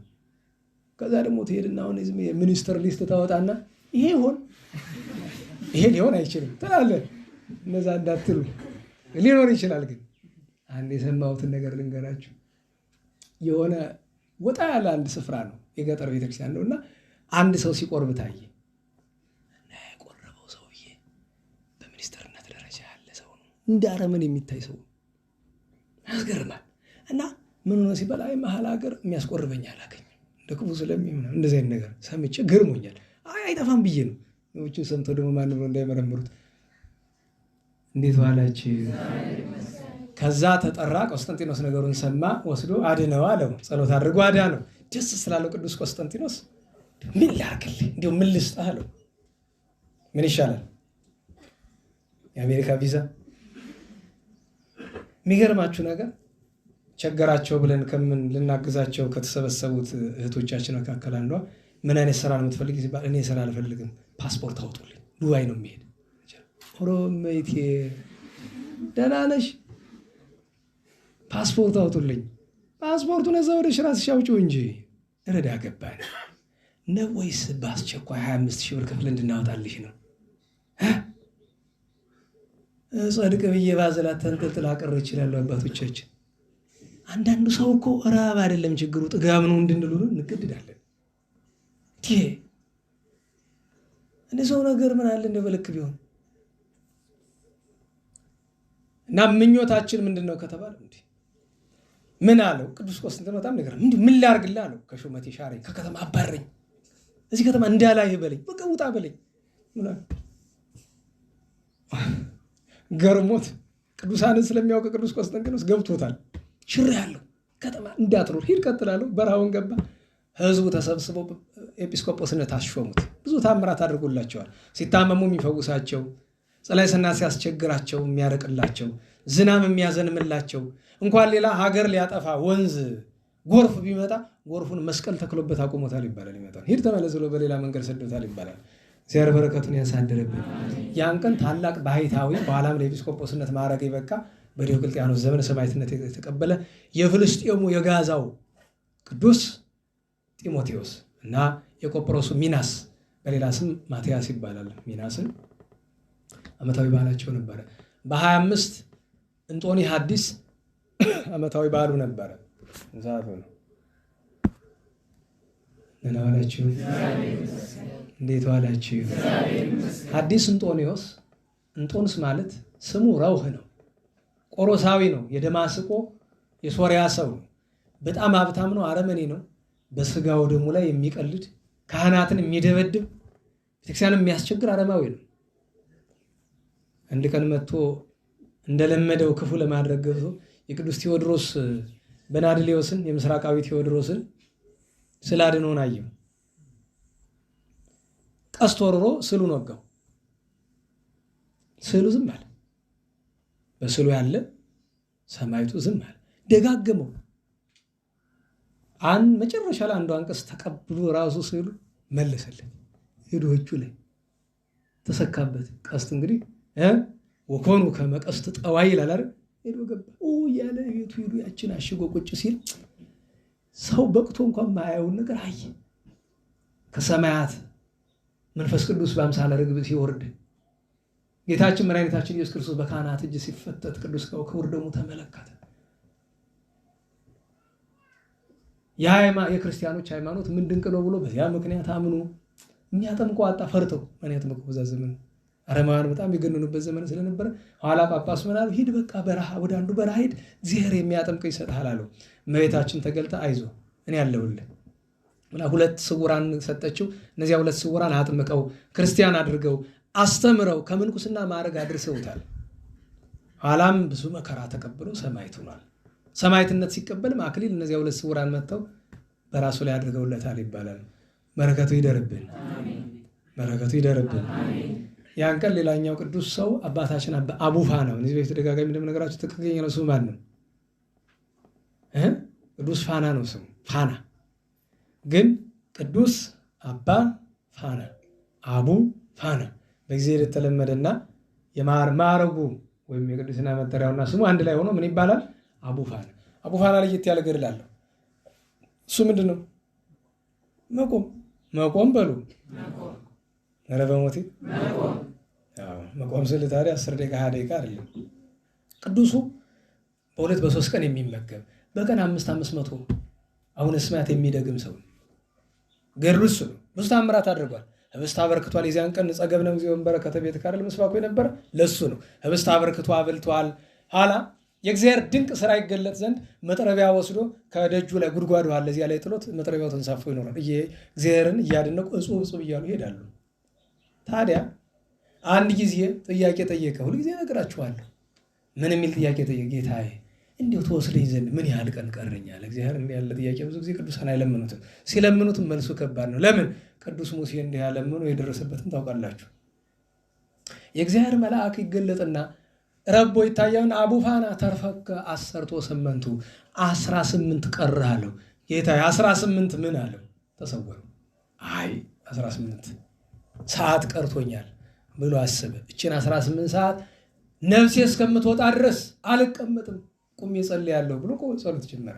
ስለት ገባ። 18 ሰዓቱ አለፈ። አይ 18 ቀን ነው ግድ የለም እቆማለሁ አለ። 18 ቀን ቆመ። አይ 18 ሱባኤ ይሆናል። 18 ጊዜ 7 ስንት ነው? እስቲ ጂኔስ ካለ አምጣው። 10 ጊዜ 7 70 ምናምን አትልም? 8 ጊዜ 7 50 ምናምን 56 ብለህ 156 ነው ያገኘሁት። 156 ነው ወደ ወራ ስላው 5 ወር ከ6 ቀን ደህና ነኝ ማለት ነው። ጭንቅላቴ ሂሳብ እነዚህ ነው እኮ 5 ወር ያወለ በአውሻር ነው የምናውቀው። 150ውን በ530 ተገድፈውና ስንት ይተርፋል? 6 ቀን ያኔ አልቆመ። ከዛ አይ 18 ወር መሆን አለበት እቆማለሁ ብሎ 18 ወር ቆመ። 18 ወር ዓመት ከ6 ወር ቆመ። አለፈሱም። ኧረ ጌታዬ ይሄ ነገር ምንድነው አለው። አቡ ፋና ጽና ወኃይል እስቲ በርታ 18 ዓመት ነው። ኧረ ተው እንጂ ነው አይደለም። ሰውኛውን ጌታዬ አጽናኝ እቆማለሁ 18 ዓመት። ሰላም ለቁመተ አቡ ፋና ዘአልቦ እንታጌ እስከተመሰለ እግሩ ከመግረነጌ የሚለው ለዚህ ነው። እግሩ አብጦ አካሎች የምታክል ደቃቃ እግሩ አንድ ስም ያክል ከእብጠት የተነሳ ሲመገብም ቆሞ አይቀመጥም። መተኛት አይደለም መቀመጥ አይችልም። ስለት ነው፣ ስለት ገብቷል። እንቅልፍ ጥቂት 1 ሰዓት ምንም ቢያንቀላፋ ምን አለችው? መሰሶ አለችው ከጎኑ እዚያች ላይ እንደች ብሎ ነው። ብዙ ታምራት አድርጓል። ከሁሉም ያስገረመኝ ሞት ያስነሳበት መንገድ ነው። ያ ሽማግሌ አያጭ ነው ልጁን ይዞ ልጁ ሞቶበት ሲመጣ ከአባታችን ከአባ አቡ ፋና ዘንድ አድርሰው ሲመለስ እንዲያው ኮሽ ሳይል ውዳሴ ከንቱ ሳይሰማበት ሕፃኑ ተከትሎት አባቱን ሄደ። ከሁሉ በላይ ግን አንድ እንዴት ዋላችሁ ገንዘብ ያለው ሰው በአንድ አገልጋይ እኮ ምነው ሸፋፍኝ ሆኖ እንጂ ስም አለው። በአንድ አገልጋይ ቤት ያድራል። ገንዘብ አለው። ያ አገልጋይ ገደለው። ደሞ ገሎ ምን የሚያደርገው ጥሩ ነው? ወስዶ ከሌላ ሰው ደጅ ወስዶ ጣለው። እሱ ገደለል ይባል ማለት ነው። አስቡት። 3 በደል አንድ የሰው ገንዘብ ይትፍቱ። አማርኛ ምንድነው ይትፍቱ? አትመኝ በሉ እንጂ። አዎ። ከዛ ቀጥሎ ሁለተኛ በደል ይትቅትል ገደለ። እንደገና ደግሞ ሶስተኛው ምንድነው? ሐሰት እሱ ያደረገውን ነገር በሰው ለማሳበብ ወስዶ እዚያ ያደረገው። መነኮሳት ሰብስቦ ጨነቃቸው። ያ ነብሮ የተገኘበትን መነኩሴ እንዳይከሱት፣ እንደው ደግ ሰው ነው አባታችን አቡፋና ቤት። ኧረ እንደው አንድ እንግዳ ሞቶብን እንደ አንድ መነኩሴ ቤት ደጅን ያገኘነው ጨነቀና አሉት። እና ማን የገደለው አሉት። እኔ አላውቅም ብቻ ራሱ ይንገራችሁ እንኩ ቆቤን ብሎ ቆቡን አውልቆ ሰጣቸው። የምንኩስና ቆብ የምንኩስና ቆብ ያላት ዋጋ ወስደው ጣል ቢያደርጓት በድኑ ላይ አፈፍሎ ተነስቶ አያገሌ አይደል የገደለኝ ብሎ ተናገረ። እንዲህ ሲያረግ ቆይቶ 18 ዘመኑ ሲፈጸምለት የካቲት 25 ቀን አረፈ። በረከቱ ይደርብን። አውሳኒዮስ፣ ፊልሞና፣ ሉቃያ በአንደኛው መቶ ክፍለ ዘመን የነበሩ የቅዱስ ጳውሎስ ደቀ መዛሙርት በአፍራቃያ ዛሬ ሰሜን አፍሪካ የሚባለው አካባቢ የነበሩ ቅዱሳን ናቸው። ብዙ መከራ ተቀብለዋል። ቶና የሚባል ዲያቆን በሮም ምድር በዲቁና የተመሰገነ አገልግሎት የነበረው ኋላ በዘመነ ሰማዕታት ብዙ መከራ ተቀብሎ ለሰማዕትነት የበቃ ዲያቆኑ ቅዱስ ቶና ዓመታዊ በዓሉ ነው። በ26 ብዙ በዓላት ነው ያሉት። አንደኛው ነቢዩ ቅዱስ ሆሴ ነው። ነቢዩ ቅዱስ ሆሴ ማለት ከኢሳይያስ ጋር በትንቢት በአንድ ዘመን በአንድ ስፍራ አብሮ የነበሩ ናቸው። የሆሴን ታሪክ ስትመለከት እንዴት ዋላችሁ? ሆሴ ማለት መድኃኒት ማለት ነው። ቅዱስ ሆሴ የሚያስገርም ታሪክ አለው። የሚያስገርመውን ታሪክ ልንገራችሁ። አንዱን ብቻ ልንገራችሁ። በዛ ዘመን ህዝቡ እግዚአብሔርን በደለ። ካህኑም ሁሉም እግዚአብሔርን በደለ። እግዚአብሔር ምን አለው? ሆሴ ወይ ሂድና 2 አመንዝራ ሴቶችን ከከተማ ፈልገህ አግባቸው፣ ከነሱ ውለዳል። ታላቁን ቅዱስ ነቢይ ማለት ነው። ለምንድን ነው እንደዚያ ያለው ቢሉ እስራኤላውያን ጣዖት እያመለኩ እግዚአብሔርን በድለዋል፣ ወይም በቅዱስ ሆሴዕ አነጋገር አመንዝረዋል። በነገራችሁ ላይ ከእግዚአብሔር በቀር ሌላ አምላክ መፈለግ አመንዝራነት ነው። ሌላ ትምህርት መፈለግ አመንዝራነት ነው። ከቅዱስ መጽሐፍ ውጭ ያለውን ትምህርት መቀበል አመንዝራነት ነው። እና የቅዱስ እንደዚህ ያለ ታሪክ አለው። ብዙ ስለ ጌታችንም ስለ ሕዝብም ስለ አሕዛብም ትንቢት ተናግሯል። ያን ቀን ቤተ መቅደስ ሁለተኛ ቤተ መቅደስ ሲባል ስማላችሁ እስራኤል አሁን ሶስተኛውን ቤተ መቅደስ ለመስራት ነው እስራኤል መከራው የምታያለ ሐሳዊ መሲህን ለመቀበል የመጀመሪያው ትልቁ ነገር ምንድነው? የእስራኤል ግዛት የሚባል አሁን ያለችው እስራኤል እቺ ነው የምታክል አይደል? ሰፋ ያለ ይፈልጋሉ። ማንንም የሚጨምር ዮርዳኖስን ጠቅሎ ሶሪያን ወስዶ ፍልስጤምን ተዋት፣ ድሮም ተጎርሳለች። ከግብፅ ከምናምን ወስዶ እስከዚህ እስከ ኤርትራ ጫፍ ድረስ የሚመጣ ግዛት ይፈልጋሉ። ከሳውዲ ከምን ቆራርሰው ምን ይባላል እሱ? ግሬተር እስራኤል ይሉታል አይደል? ታላቋ እስራኤል የሚባል ኢምፓየር። ያንን ለማን የሚፈልጉት? መሲሐችን ሲመጣ ይላሉ። መሲህ ተወለደ እያሉ ይዘፋፍናል። እንዳቶ ሸማ አንድ ነገር ብለውኝ ነበር። አይ ሐሳዊ መሲህ ሲመጣ የሚያገኑት እነሱ ናቸው። ለምን? ክርስቶስ መድኃኒታችን ስለሰቀሉ ሐሳዊ መሲህን ሲመጡ ወአመመጻ ካል በስመ ርሱ ኪያሁ ትትከፉ። ሐሳዊ መሲህ በመጣ ጊዜ እሱን ለራሱ እኔ በአባቴ አስመስክሬ በመጣ አልተቀበላችሁኝም፣ እሱ ለራሱ እኔ አምላክ ነኝ እኔ መሲህ ነኝ ብሎ ሲመጣ ያን ተቀበሉታላችሁ ብሏቸዋል። እና የጥፋት ልጅ ሐሳዊ መሲህን ለመቀበል ሶስተኛውን ቤተ መቅደስ መስራት የሚፈልጉት የት ነው? አላቅሷል አይደለም? ኢየሩሳሌም ላይ ያለው የእስላሞቹ ትልቁ መስጊድ አለ አይደል? ይሄ ኢየሩሳሌም ስትመለከቷት ክብ ነገር ጣራ ያለው የሚታየው አለ እሱ ማለት ነው። እሱን ማጥፋት ነው የሚፈልጉት እስራኤላውያን። ያን አጥፍቶ እዛ ምክንያቱም የመጀመሪያውን ቤተ መቅደስ የሰራ ሰሎሞን ነው አይደል? ጠቢው ቅዱስ ሰሎሞን ነው አይደል? ሁለተኛውን ቤተ መቅደስ የሰሩትን ነው በቀደም ዛሬ ስንት ነው?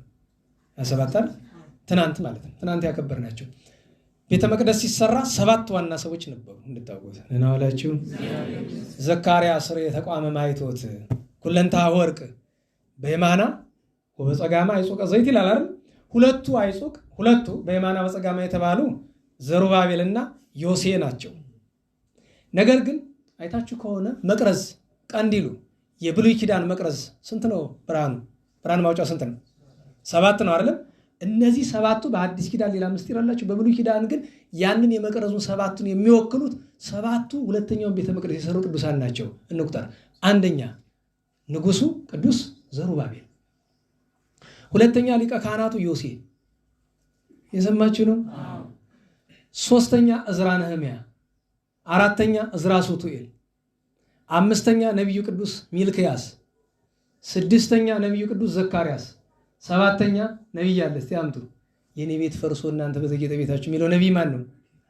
ቅዱስ ሐጌ። እነዚህ ናቸው 7ቱ አይጹቅ ማለት እነዚህ ናቸው። ሁለተኛውን ቤተ መቅደስ የሰሩ እስራኤል ፋርስ ባቢሎን ወርደው መከራ ከተቀበሉ በኋላ 70 ዘመን የኤርምያስ ትንቢቱ ሲፈጸም ቂሮስና ዳሪዮስ ፈቅደውላቸው ወጥተዋል። አወጣታቸው ታዲያ እንዴት ነው ከተባለ ዘሩባቤል ወደ 42,000 ያክል እስራኤላውያንን ይዞ ሲወጣ 7 ባህር ተከፍሎለታል። ጠላትን ልነስቷል። ይሄ እንዲፈጸም ግን በዳሪዮስ ቤተ መንግስት እያለ እንዴት ዋላችሁ? በዳሪዮስ ቤተ መንግስት እያለ 4 ባለሟሎች ነበሩ። ተመካከሩና ለንጉሱ ማን ቀራቢ ነው? ዋና የንጉስ ባለሟል ስንት ነው? አንድ ነው አይደለም? በዝተው ስለተቸገረ አንዱን ለመምረጥ ሲቸገር አዩትና አይ እንፈትን ራሳችንና ያንን አድርገን እግዚአብሔር የወደደለት ይሆናል ተብሎ 3ቱም ጻፍ አድርገው ከንጉሱ ማስቀመጫ ስፍራ ላይ ንጉሱ ካዘዘ ማስቀመጫ ስፍራ ላይ አስቀመጡ። ምንም ይል ከሁሉ ድል ማን ይነሳል ቢሉ አንዱ ምን አለ? ወይን የወይን ስካር ድል ይነሳል። ሁለተኛው ምን አለ? ንጉስ ያሸንፋል። ሶስተኛው ምን አለ? ሴት ታሸንፋለች አለ። ከዚያ ቅዱስ ዘሩባቤል ግን የጻፈው ይላል ወምኩሉ ይመው ጽድቀ እግዚአብሔር፣ ከሁሉ ማን ይሻላል? ማን ያሸንፋል አለ? የእግዚአብሔር እውነት ያሸንፋል አለ።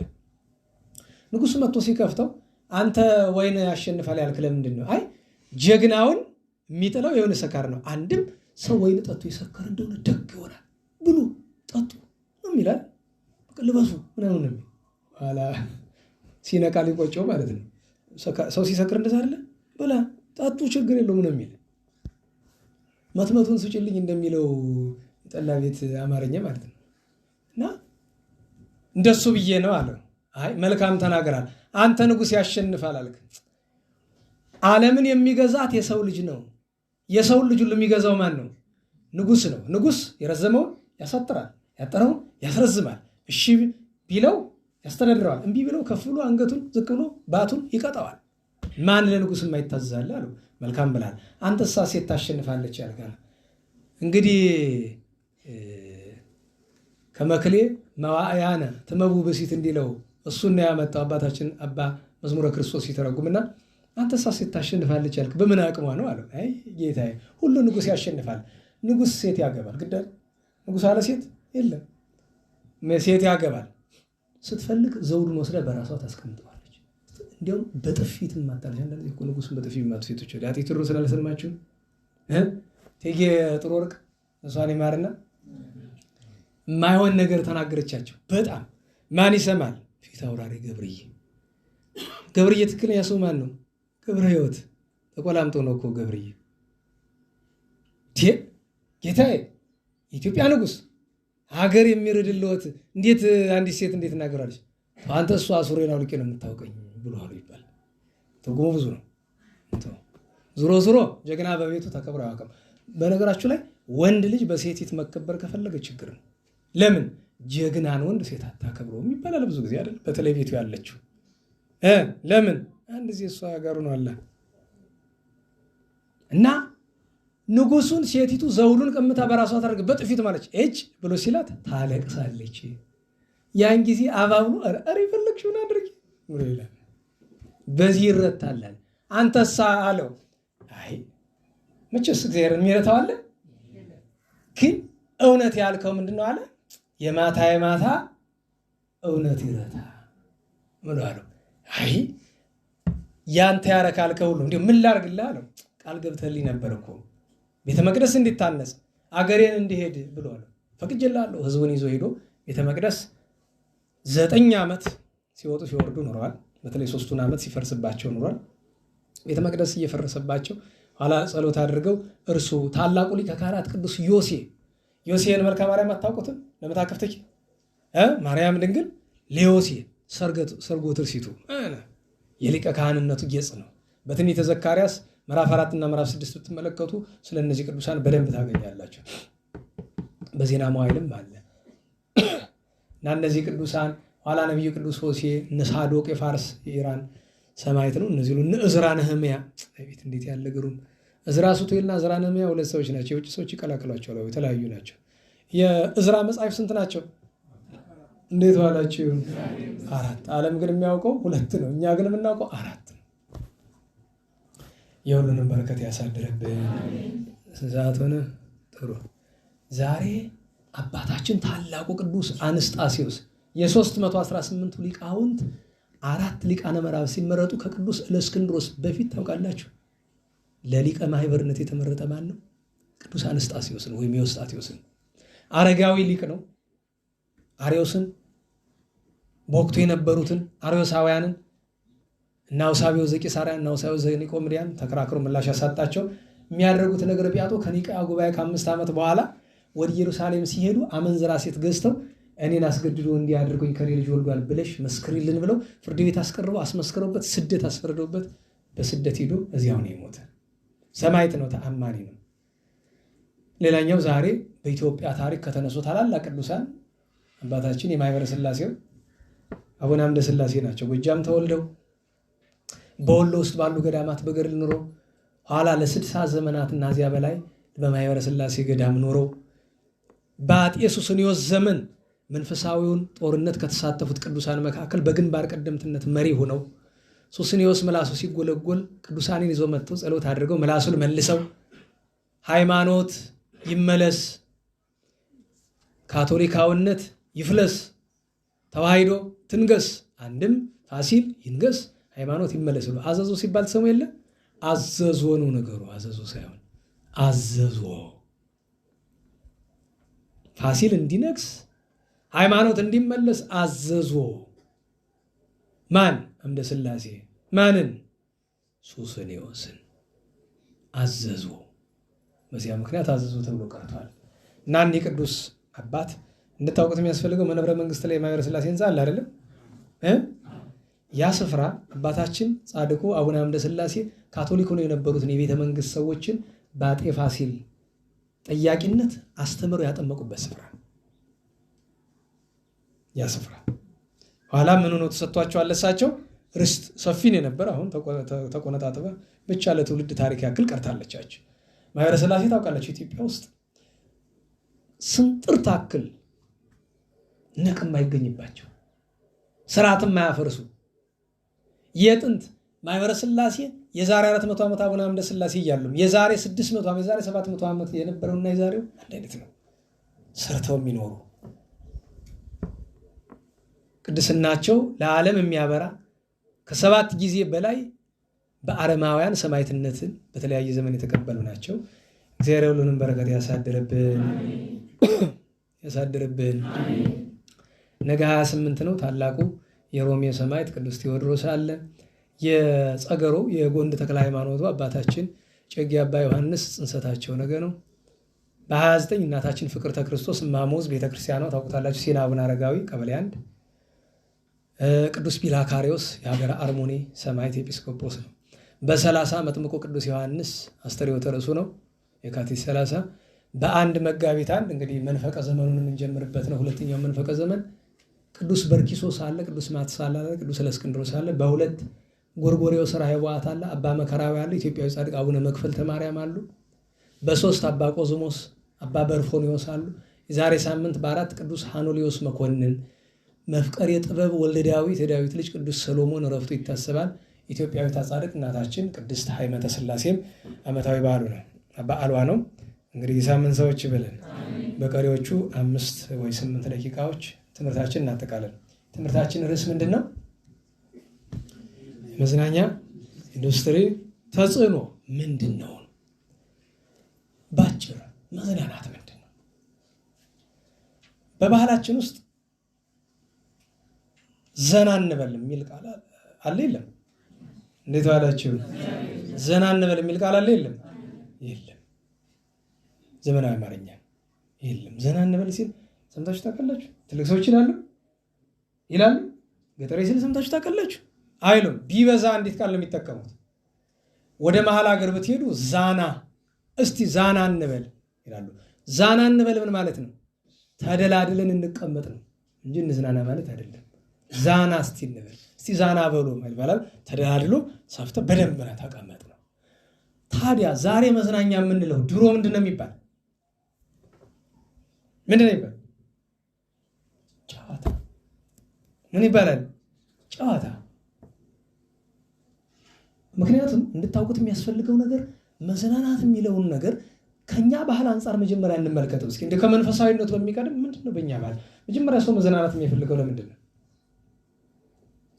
ለአንድ ክርስቲያን እንኳን በሕግ ያልተጻፈለትን ነገር ይቅርና በሕግ ለተጻፈው ነገር እንኳን መጠንቀቅ አለ።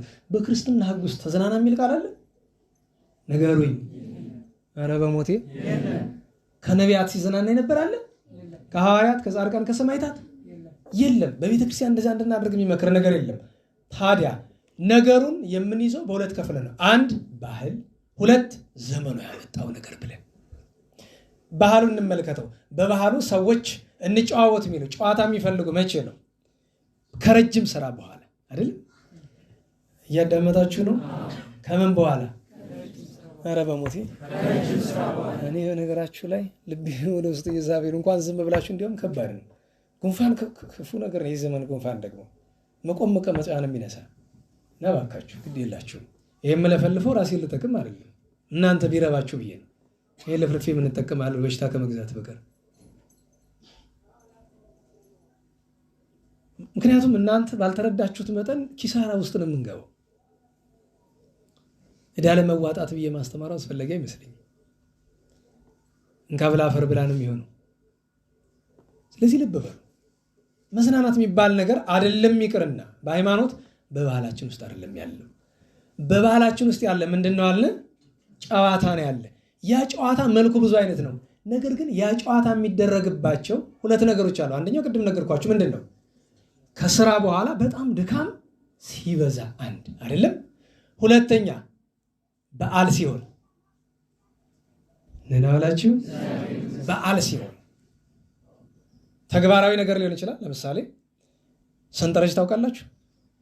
የሂሳቡን ሰንጠረዥ አይደለም፣ ጨዋታውን ሰንጠረዥ የሚባል ጨዋታ ሸርጥ፣ ውሃ ዋና፣ ሰንጠረዥ በገና ይባላል። የድሮ ሰው ሙያ ይባላል። ለምሳሌ ውሃ ዋና መንፈሳዊ ስራ ነው? ንገሩኝ። ምን አይነት የምን ስራ ነው? ስጋዊ ስራው ነው፣ ግን ጎጂ ነው? ንገሩኝ። አይደለም። እሱ ለምሳሌ ሰው ከውሃው የሚያገኘው ጥቅም አለ አይደል? ውሃ ሲዋኝ ሁለት ነገር ፍለጋ ነው የሚዋኘው። አንደኛ ሰውነቱን ለማፍታታት ነው የሚፈልገው አይደል? ስትዋኙ ሰውነታችሁ ይፍታታል፣ አቅም እንዲያገኝ ማለት ነው። ሁለተኛ ነገር ውሃው ቆዳችን ክፍት አይደለ? በዛ ይገባና ልምላሜ ይሰጠናል። እነዚህን ሁለት ነገሮች ፍለጋ ነው አባቶቻችን ወደ ውሃ የሚወርዱ። ሌላኛው ሰንጠረዥ ነው። ሰንጠረዥ ጨዋታ ነው። አለበይ ዘመን አይደል ነው። ይሄ ዳማ ምናምን የሚባል ጨዋታ ታውቃላችሁ? ቼዝ ዳማ ምናምን እንደሱ አይነት አይደለም። በእርግጥ ግን በሚገባን ብዬ ነው። ያንን ጨዋታ የሚጫወቱበት ለጊዜው አይምሮን ለማፍታታት ነው። ለፍጻሜው ግን ሰንጠረዥ ማለት በጦርነት ጊዜ ስትራቴጂ ማጥኛ ነው። ጦርነት ጊዜ ስላስተላለፍ ድል ስለመንሳት ነው። ምሳሌ ቼዝ በጣም ማሰብ ይጠይቃል አይደል? ቼዝ የሚያውቅ ሰው ወይም ቼዝ ላይ በደንብ የሚያሸንፍ ሰው አይምሮ ክሪቲካሊ የሚያስብ ነው ይባላል ብዙ ጊዜ። ስለዚህ እየሰሩት ያለው ስራ ወዲህ ፊዚካሊ የሚጠቅማቸው ነገር አለ፣ ወዲህ ትንሽ አይምሯቸውን ለማፍታታት የሚጠቅማቸው ነገር አለ። ከዛ ውጭ ሌላኛው የሚያደርጉት ነገር ምንድነው? ለምሳሌ የጋና ጨዋታ አላርም የገና የሚባለው እሱ አለ። ነገሩ ከመንፈሳዊ ትውፊት የመጣ ነገር ነው። ግን መንፈሳዊ ትውፊቱ እንዳለ ሆኖ ሲጫወቱ አንደኛ አይምሮ ለማፍታታት ይሆናል። ሁለተኛ ደግሞ የሚያደርጉት ነገር ቅድም እንዳልኳችሁ ፊዚካሊ ስለ ሰውነታቸው መሮጡ፣ መውጣቱ፣ መውረዱ፣ ኳስ ፍለጋ በትር ይዞ ወዲያ ወዲህ መሯሯጡ፣ መላፋቱ አለ። ከዛ በኋላ ከዚያው ተያይዞ ምንም በሃይማኖት ደረጃ የሚነቀፍ ነገር ቢሆን ምን አለ? ዘፈንና ጭፈራ በየምክንያቱ ሰርግ መጣ ወረነ ነገር ያችን ነገር ተንቋጣ ኋላ ታቦት ሲወጣ ወደ መዝፈን መጣች። በነገራችን ላይ ታቦት ሲወጣ ዘፈን የለም። ድሮም ቢሆን መቼ እንደገባች ይታወቃል። እቺ ነገር ተንሸራታ መቼ እንደገባች ነናላችሁ። ከዛ ውጪ ሌላኛው እነሱ ዛና ብለው ወይም በደንብ ተቀምጠው የሚያደርጉት ነገር ምንድን ነው? ወደ ሆዱ ምን አሯሯጣችሁ? መጀመሪያ ምንድን ነው? ጨዋታ ብያቸዋለሁ። ጨዋታ አንዱ መገለጫው ምንድን ነው? ወሬ፣ ታሪክ ታወራለህ፣ የገጠመን ነገር ታወራለህ። ብዙ ነገር አለ። እንዴ ሽማግሌ ቁጭ ብሎ ሲያወራ አልሰማችሁ?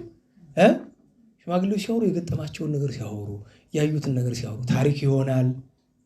ሌላ ብቻ ወሬው ግን የሚወራበት መንገድ ከቁም ነገር ትንሽ ላላ ባለ መንገድ ነው። ጨዋታ ከሆነ ጨዋታ ያሰኘው ራሱ ምንድን ነው? አለቃ ገብረሃና ምን አለው ይባላል። ሊቃውን ተሰብስበው አዲስ አበባ ላይ ክርክር ተደረገ። ጉባኤ 4 ጉባኤ ሲሉ አለቃ ገብረሃና የለም አንተ 4 ጉባኤ አይደለም 5 ነው ያለ ብሎ አሉ። ጭቅጭቅ ተነሳ። ኋላ ዳኝነት ወደ ማን ይሄዳል? ወደ አጤ ምኒልክ። ምን ሆናችሁ ነው? አይ ጉባኤያት እኛ የምናውቃቸው 4 ናቸው፣ አለቃ ገብረሃና ግን 5 ናቸው እያሉ አስቸገሩን። አለቃ ደግሞ 5ኛ ጉባኤ ወደ ታመት ነው ጃን ሆይ የአባቶች ጨዋታ ነው። እንዴት የአባቶች ጨዋታ ጉባኤ ሆናል? አይ ያለ አባቶች ጨዋታ ብሉይ ሐዲስ አይረዳም እኮ። በነገራችሁ ላይ ትርጓሜ ላይ ብዙ ሀተታ ውስጥ የምትመለከቱት ጨዋታ ነው አንለው፣ ግን አለ አንዳንድ ነገር እንደዚህ። ለምሳሌ ነው ዮሐንስ የቅዱስ ሉቃስ ወንጌል ምዕራፍ 2 ላይ የቅድስት ሐና ነብይት አለች አይደል? 84 ዓመት ቤተ መቅደስ በር ላይ ኖረችው። እንዴት ዋለችው? ሳታገባ 12 ዓመት፣ በትዳር 7 ዓመት፣ እድሜዋ ስንት ሆነ? 19። ቤተ መቅደስ ደጅ ላይ 84 እና 19 ቢደምሩ ስንት ይሆናል? ኧረ በሞት የደምሩ 84 እና 19 ስንት ነው? ሌሎቻችሁስ ስንት ነው? ትርጓሜ ላይ ምን ይላል? እዛ ላይ ትርጓሜ ላይ እቺ ባልቴት በልታለች ይላል። አሁን ስታስቡት ይሄ መንፈሳዊ ቃል ነው፣ ፋይዳ አለው። እዚያ ላይ ምንድነው? በመካከል ግን የሚጎዳ ነገር እኮ አይደለም። በልታለች ይላል። ሌሎች አሉ እንደዚህ ጨዋታ የሚመስሉ ነገሮች፣ ግን ትርጓሜ ጨዋታ ነው እያልኩ አይደለም። ከቁም ነገሩ መካከል ለማስረዳት ተረት አለ አይደለም።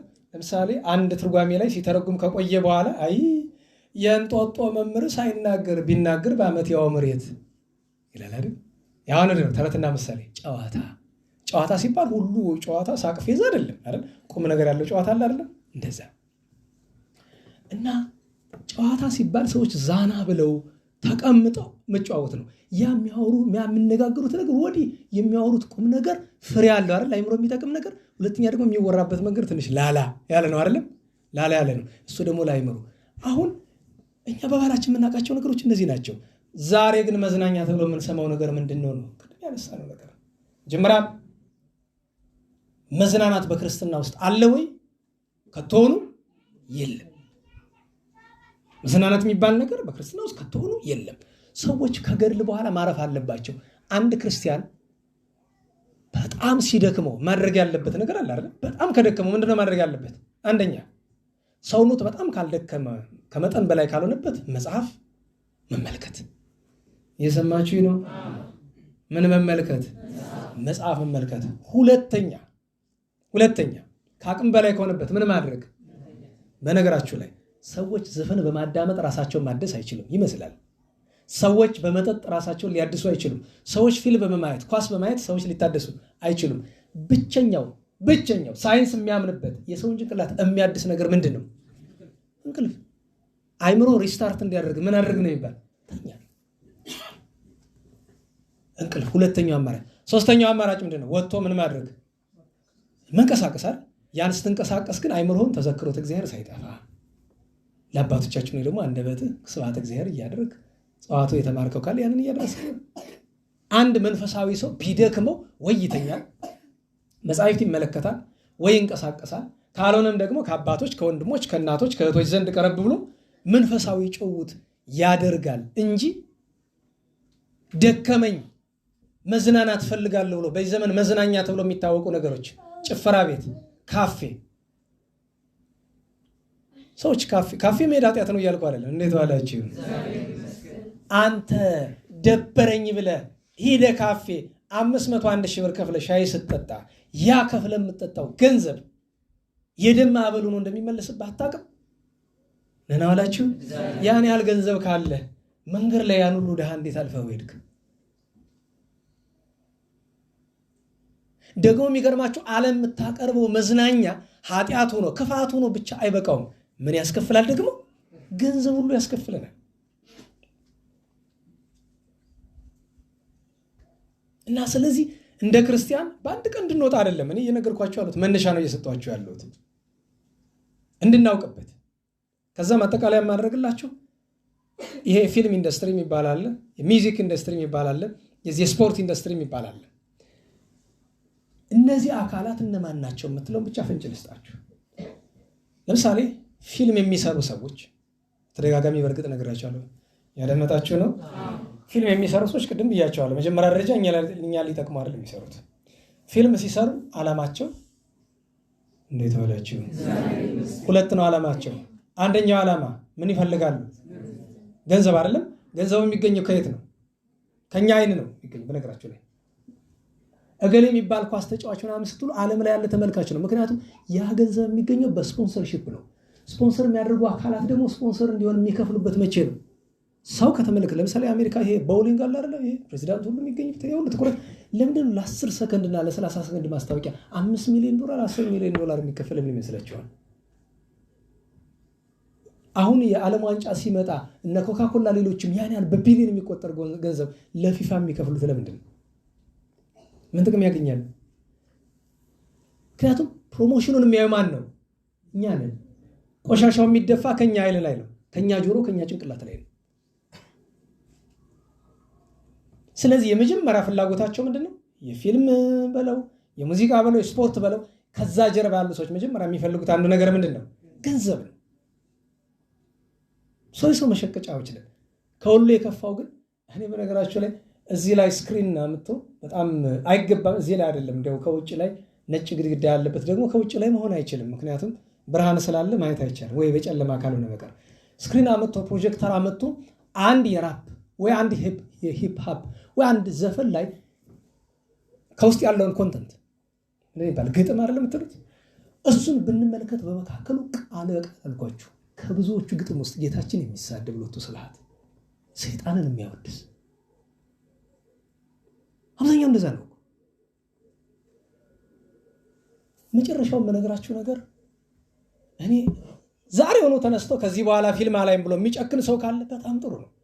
ዘፈን አላዳምጥም እሱንስ የምታደርጉት አይመስለኝም። ዘፈን ማዳመጥ እንኳን ዘፈን የሚያዳምጥ ሰው ያለ አይመስለኝም። ግን እንደዛ ብሎ እንደዛ ውስጥ ያለ ሰው ካለ እንኳን ዛሬ ሆኖ ቢወስን ጥሩ ነው። ቢያንስ መወሰን ቢያቅተው እንኳን ማለት ነው ስህተትነቱን ይወቅ። የፊልም ኢንዱስትሪው የሚመራው በግለሰቦች ወይ በሰዎች አይደለም። በጥሩ አማርኛ የፈለከውን በለኝ በአጋንንት ነው የሚመራው። መጀመሪያ ደረጃ አንድ ነገር ማወቅ አለባችሁ። እንዴት ዋላችሁ? ዓለም ላይ ሁለት መንፈስ ነው ያለው። አንደኛው የአምላካችን ቅዱስ መንፈስ ነው ያለው አይደል? መንፈስ ቅዱስ ነው። እሱ በሌለበት ሁሉ እርኩስ መንፈስ ነው ያለው። መቼም እነዚህን ጸያፎች መንፈስ ቅዱስ ይመራቸዋል ብለን እንኳን መናገር ልናስበው አንችልም። ከየትኛውም ፊልም ጀርባ የሀገር ውስጡን ተው፣ የውጭ ተቀጥላ ነው። እዛ ዝም ብሎ እዛ የሚደረገው ሁሉ የሚያምራቸው አይደል? እዚህ ያሉትን የሀገር ውስጡን ፊልም ተው። እንዲያው ለቆሻሻነትም እኮ ደረጃ ያስፈልጋል፣ የሆነ መለኪያ ደረጃ። እና ሰዎቹ ወዲህ አጋንንት የሚያመልኩ ናቸው። ወዲህ አጋንንትን ማስመለክ የሚፈልጉ ሰዎች ናቸው። በዘፈኖቻቸው አጋንንትን የሚያወድሱ፣ ሃይማኖትን የሚሰድቡ፣ የፍጥረት ሁሉ ጌታ የሆነውን አምላክ የሚያቃልሉ ናቸው። የእነዚህን ሰዎች ዘፈን በራሱ ማንም የሚሰራው ማዳመጥ ኃጢአት ነው። ግን ሰዎችን ለማስወጣት ከፊልምና ከዘፈን በላይ በጣም ከባዱ የትኛው ነው? ስፖርቱ ነው። ከእናንተ መካከል ስፖርት የማታዩ ሰዎች አላችሁ። በተለይ አራዳ ተወላችሁ ያደጋችሁ ብዙዎቻችሁ ኳስ እንደምታያውቃለሁ። ቢያንስ እንኳን ስህተት መሆኑን እንወቀው። ቢያንስ እንኳን እነሱ ኢንዱስትሪ ይሉታል። ኢንዱስትሪ ማለት ማምረቻ ነው አይደለም? እንዴት ባላችሁ ምንጭ ነው አይደለም? የሚገኝበት ማምረቻ ነው አይደለም? ቆሻሻ እያመረቱ ለማን የሚሰጡ? ለኛ። እኛ የቆሻሻ መድፊያ መሆናችን አይበቃም? ደጋግሜ ተናግሬያለሁ አይደል? ስንት ሰው እንደሚገባው ስንቶቻችን እንደሚገባል።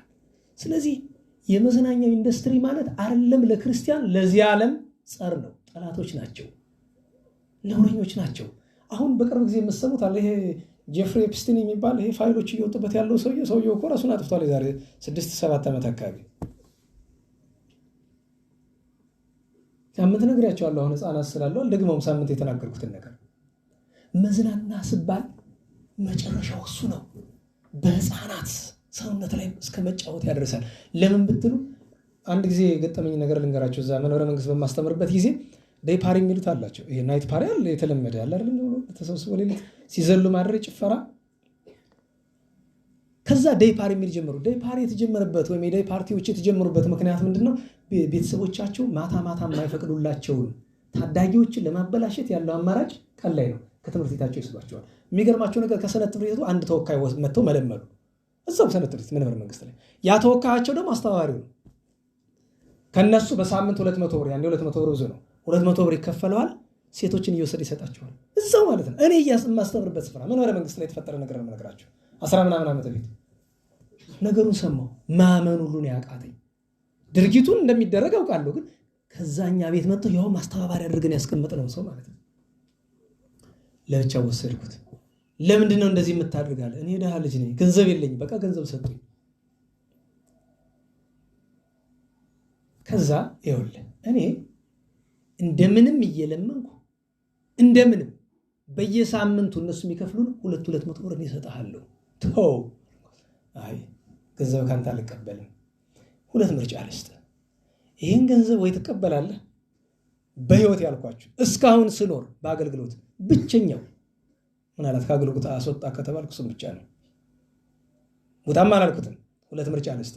ገንዘብ ቸገረኝ ካልክ እህቶችን ከምትሸጥ ገንዘብ እኛ እየፈለገን እንስጥ። እምቢ ካልክ ግን ተለቃለህ። ሰንበት ትምህርት ቤት እለቃለሁ ብሎ ወጣ። ዛሬ የት ነው ያለ ይሄ ሰው? አዲስ አበባ ውስጥ ፊልም ምናምን የሚሰሩት ውስጥ ከዛ አክተር ናን ከሚባሉት አንዱ እሱ ነው። ገና አማተር ማለት ነው። የሚገርማችሁ ነገር እዚህ ከነበሩ እህቶች መካከል ጎንደር ውስጥ አንዲቱ ሰንበት ትምህርት ቤት ውስጥ፣ በነገራችሁ ላይ ሰንበት ትምህርት ቤት ውስጥ ድራማ እንዲሰራ ሰይጣን ይፈልጋል። ልታውቁት እንደደጋግሜ የተናገራል። ድራማ እንዲሰራ ሰንበት ቤት ይፈልጋል ሰይጣን። ለምን? የምርኮ ግራውንድ እሱ ነው።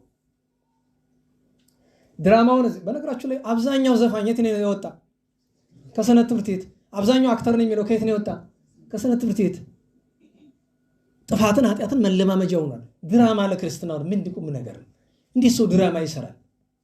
ይልቅ ሰይጣን አናት ላይ ድራማ እየሰራብህ ብታስበው ተነቀቀ ይሻላል። እና ትንሽ ድራማ ሰራራችና ራሷን እንደ አክተር መቁጠር ስትጀምር አዲስ አበባ ሄጄ ከፊልም ኢንዱስትሪው መሳተፍ እፈልጋለሁ ብላለች። ያን ሰሞን ታስታውቅ እንደሆነ አንድ አርኬሊ የሚባል አንድ አረመኔ ያለ አሁን ታስሮ ምናምን ብዙ ጊዜ በጣም ብዙ ሴቶችን ክብረ ንጽህናቸውን ያበላሸ እዛ ያለ ካልተሳሳትኩ የአር&ቢ ምናምን ዘፋኝ ሚሉት ነው። እና እኔ በነገራችሁ ላይ ተማሪያችሁን ተጎንብሶ መለመን ከባድ ነው። ለመንኳት፣ እባክሽ አትሂጂ፣ እባክሽ እግዚአብሔርን አገልግይ፣ ተይ ይሄ ሰንበት ቤቱ ድራማም ይቅርብሽ፣ እዛም ሂጄ የፊልም አክተር እሆናለሁ የምትሆነው ነገር ተይው። ተከታታይ ቀን ለመንኳት። አንድ ቀን ከማስተምርበት ቦታ እስከ መስቀል አደባባይ ድረስ ተከትዬ ስለምናት ቆይቼ ከአቅሜ በላይ ሲሆንብኝ አንድ ነገር ነው የተናገርኳት። አንቺ ከትሆኑ መቼም አክተር አትሆኝም፣ ግን ልንገርሽ ቅርብ ጊዜ ነው ሩቅ አይደለም፣ ለቃሉ በጣም ይቅርታ፣ አባት የሌለው ልጅ ይዘሽ እንገናኛለን፣ ንጽህናሽን አፈርሰሽ። ይሄን ትንቢት ተናገረ በይኝ በኋላ እኔ ትንቢት ስለምናገር አይደለም። ይሄ እኮ ትንቢት አይደለም፣ ሄዳ የሚገጥማትን ነገር ስለማውቅ። እናንተ ዓመት አይሞላ በስንተኛው ጊዜ ነው አንዲቱ ትመጣና አንዱ አገልጋይ እንደው ትንሽ ሳንቲም ቸግሮ ነበር። ለምን እንደው አንዲት የቀድሞ አገልጋያችን ሆስፒታል ተኝታለች። ምን ሆና? አሟት። ኧረ ጥሩ ነው ሳንቲም እናዋጣላት ብዬ ማለት አሁንም መጣ ትቅለሰልሳለች። አንቺ ሆነሽ ነው ስላት፣ ኧረ እንደው መናገር ከብዶ እኮ ነው። ምንድን ነው? ኧረ ወልዳ ያለች። ማናት? እገሌ። ቀጥ ብዬ የት እንደሄድኩ ታውቃላችሁ? ጉባኤ ተማሪው ጸጥ በል እያንዳንድ ትናንት ስነግራት አልሰማችሁም? ያኛውን አይደለም ስመክራት አልሰማችሁም? ነገ እያንዳንድሽ እንደሷ ነው የምትሆኝ። ይሄው አባት የሌለው ልጅ ይዛ መጣለች። ኋላ እንዲያውም ከዛ ወጣ እንኳን እመቤታችን ማረች ስላት፣ ለምንድን ነው በአደባባይ ያወረድከኝ አለች። አንቺ ቤተክርስቲያን በአደባባይ አወርደሻታል። አልለመንኩሽም? አልተመከረሽም? አክተር ነው መሆን።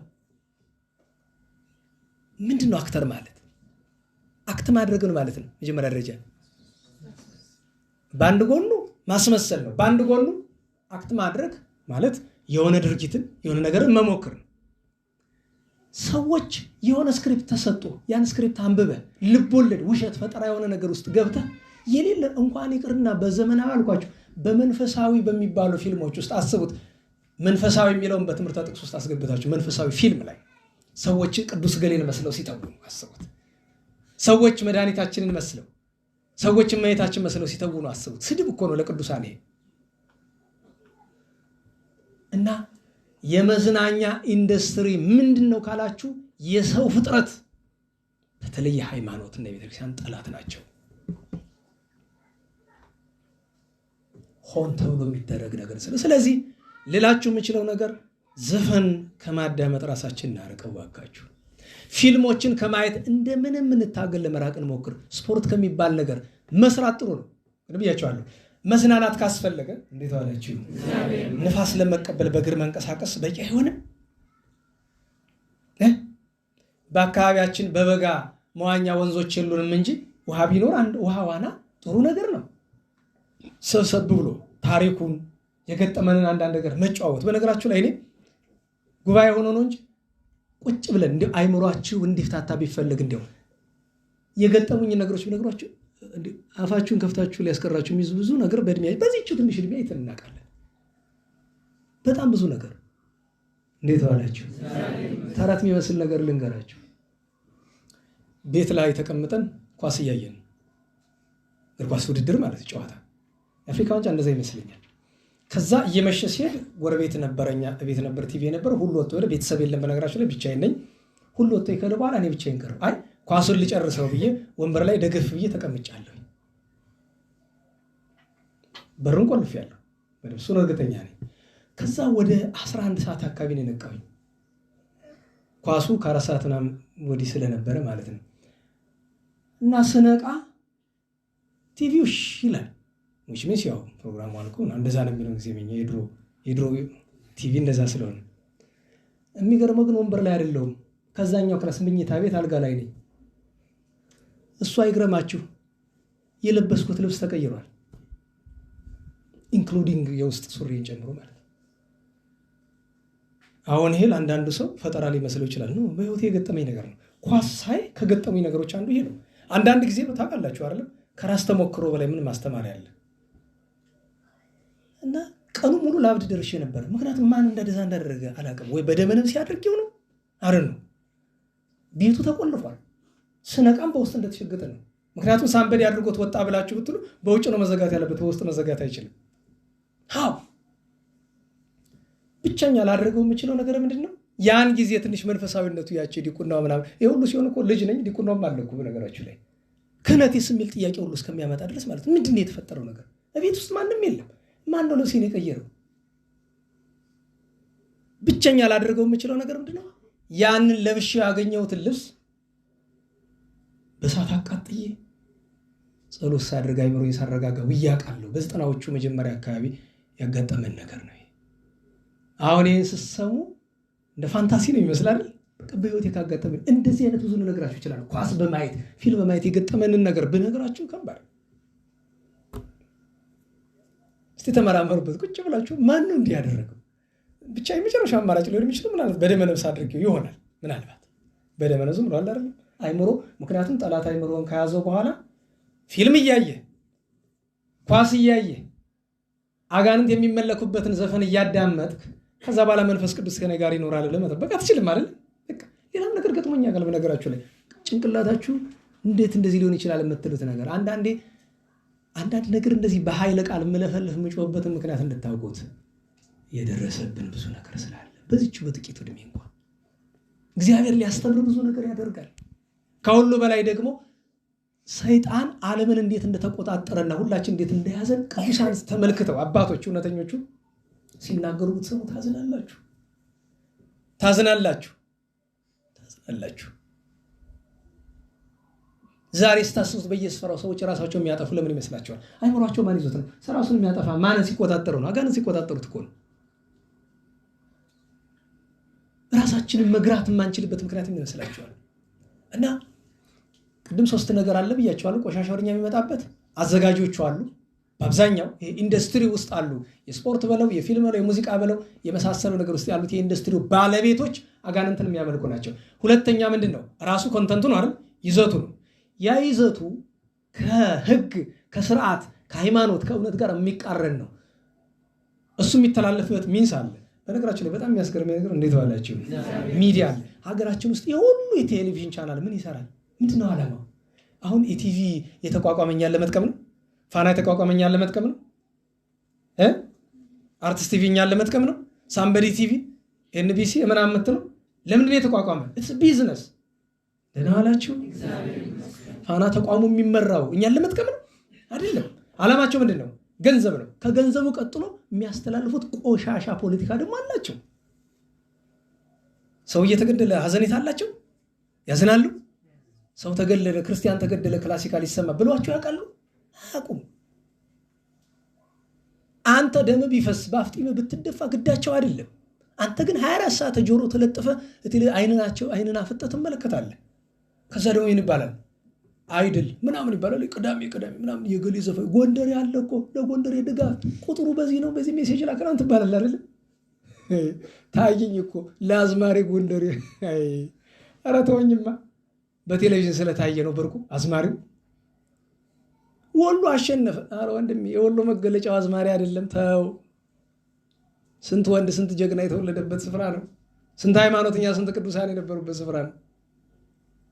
እና ስለዚህ ሰሪዎቹንም እንወቅባቸው፣ መልእክቱንም እንራቅ፣ እንሸሸው፣ ሚዲያውን እንጠንቀቅበት። ቆሻሻውን ለኛ የሚያመጣ ከሁሉ ደግሞ መጨረሻ ሄዶ ያ ሁሉ ቆሻሻ እኛ ጆሮና አይን የሚገባበት እጃችን ላይ ያለውን ዕቃ እናውቅበት ነው። ከዚህ በላይ ሰዓት ማቆያችሁ አይገባኝም። እግዚአብሔር አምላካችን የሰማነውን በዝነ ልቦናችን ይሳልልን፣ ያሳደርልን፣ ጾሙ ለማበረከት ያብቃን። የእንታ ገብረ መድኅንን ማን ነው ገብረ ኪዳን ነፍሳቸው መድኃኔዓለም ይማርልን፣ በዕረፍተ ገነት ያኑርልን። ሊቃውንት ከገቡበት ቅዱሳን አብርሃም፣ ይስሐቅ፣ ያዕቆብ፣ ዳዊት፣ ሰሎሞን፣ ሙሴ፣ አሮን፣ ሐዋርያት፣ ነቢያት፣ ጻድቃን፣ ሰማዕታት ካሉበት ከቅዱስ ዓለም ከቡሩክ ዓለም ከደስታ ዓለም ያደርስልን። እኛንም በረከታቸውን ያሳድርብን። ለምስጋና እንነሳ።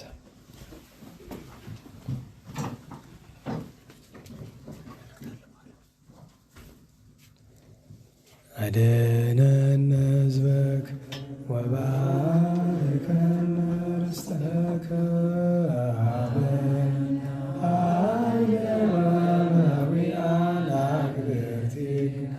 ለእለ ንፄውዕ ስመከ እቀበልነ ውሉደ ሕዝብከ ወእስረነ በኃይለ መላእክቲከ ወትረ በኩሉ ጊዜ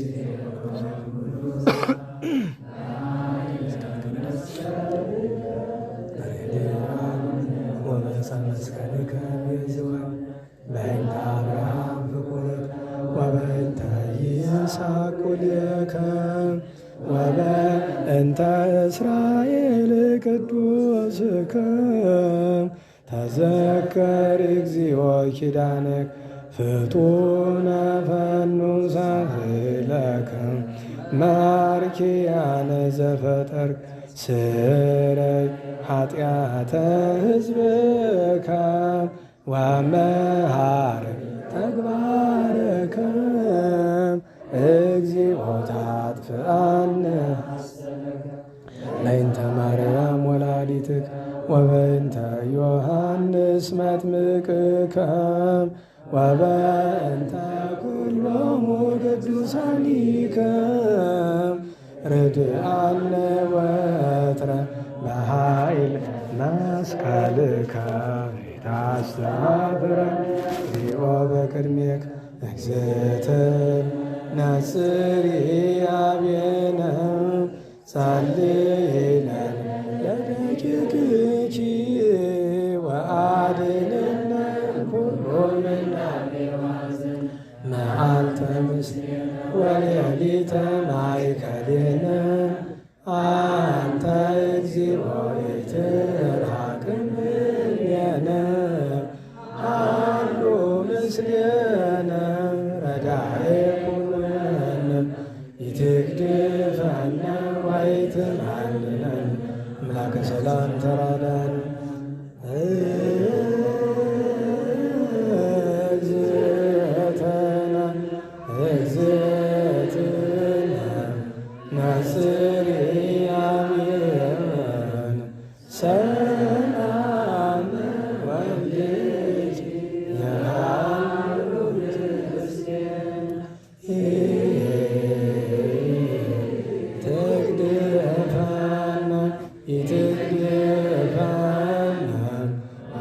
ትመንን አምላከ ሰላም ተራድያን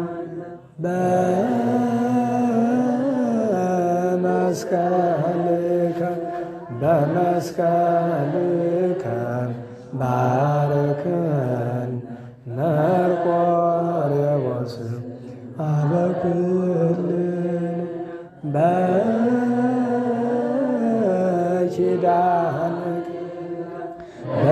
በኪዳንከ ተማጽን አብየ እግዚእ አበኩልን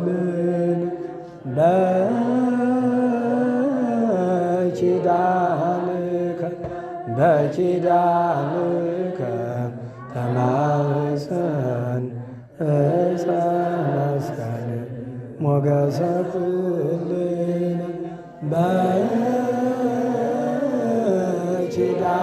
በኪዳንኪ ተማጽን ወላዲተ እመ ኩልነ። ቸሩ መድኃኔዓለም ፈጣሪያችን በሰላም አስጀምሮ በሰላም ያስፈጸመን ቅዱስ ስሙ የተመሰገነ ይሁን። የእመቤታችን ወላዲተ አምላክ ጣዕሟን ፍቅሯን የቅዱሳንን በረከት ያሳድርብን። የሰነማነውን በዝነ ልቦናችን አሳድሮ ፍሬ ክብር ፍሬ ትሩፋት ፍሬ ንስሐ እንድናፈራ በቸርነቱ ይርዳን። ጦሙን ባርኮ ከብርሃነ ትንሣኤው በቸር ያድርሰን። ከታዘዘ መቅሰፍት ከነደደ እሳት ከዕለት ኪት ከዘመነ መንሱት ከግራ ቁመት ቸሩ መድኃኔዓለም ይሰውረን። በሐጹረ መስቀሉ ይጠብቀን። የመምህራችን የገብረ ኪዳንን ነፍስ የወንድማችን የፍቅረ ሥላሴ የእህታችን የወለተ ትንሣኤን ነፍስ በአብርሃም በይስሐቅ በያዕቆብ አጠገብ ያኖርልን። እኛንም ለንስሐ ሞት ያብቃን። በግፍ በመከራ ያሉ ወገኖቻችን ደማቸውን ደመ ሰማዕት ያደርግልን። ቀሪዎቹንም በቸርነቱ ይጠብቅልን። ሰላም በዋለን ቸርነቱ ሰላም ያሳድረን። አቡነ ዘበሰማያት እንበል። ይትቀደስ ስምከ ትምጻእ መንግሥትከ ወይኩን በከመ በሰማይ ከማሁ በምድር ሲሳየነ ዘለለ ዕለትነ ሀበነ አበሳነ ወጌጋየነ ከመ ንሕነኒ ንኅድግ ለዘአበሰ ለነ ኢታብአነ እግዚኦ ውስተ መንሱት ወባልሐነም ኩሉ እኩይ እስመ ዚአከ ይእቲ መንግሥተ በሰላመ ቅዱስ ገብርኤል መልአክ ወእግዝእትነ ማርያም ሰላም ለኪ ድንግል በሊናኪ ወድንግል በሥጋኪ እም እግዚአብሔር ቡርክት አንቲ እምአንስቶ ቡሩክ ፍሬ ከርሥኪ ተፈሥሒ ፍሥሕት ኦ ምልዕተ ጸጋ እግዚአብሔር ምስሌኪ ሰአሊ ወጸልዪ ለነ ምሕረተ አፍቅሮልኪ ኢየሱስ ክርስቶስ ከመ ይስረይ ለነ ኃጣውኢነ ተማኅፀነ ብኪ። ስብሐት ለአብ ስብሐት ለወልድ ስብሐት ለመንፈስ ቅዱስ ይእዜኒ ወዘልፈኒ ወለዓለመ ዓለም። ቸር መድኃኔዓለም የተመሰገነ ይሁን።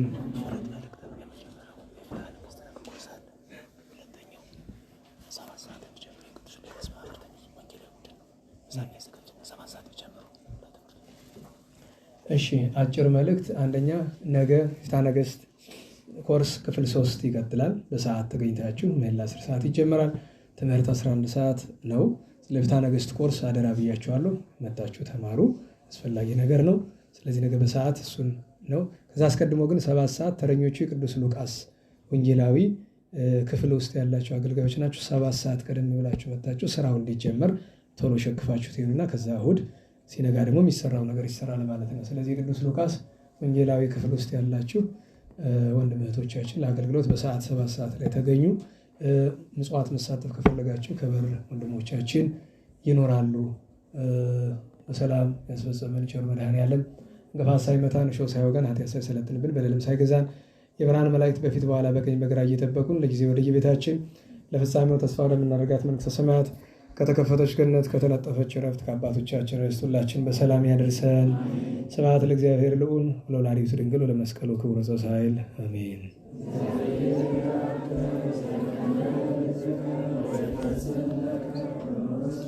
አሜን። ሰላም ያሳድረን።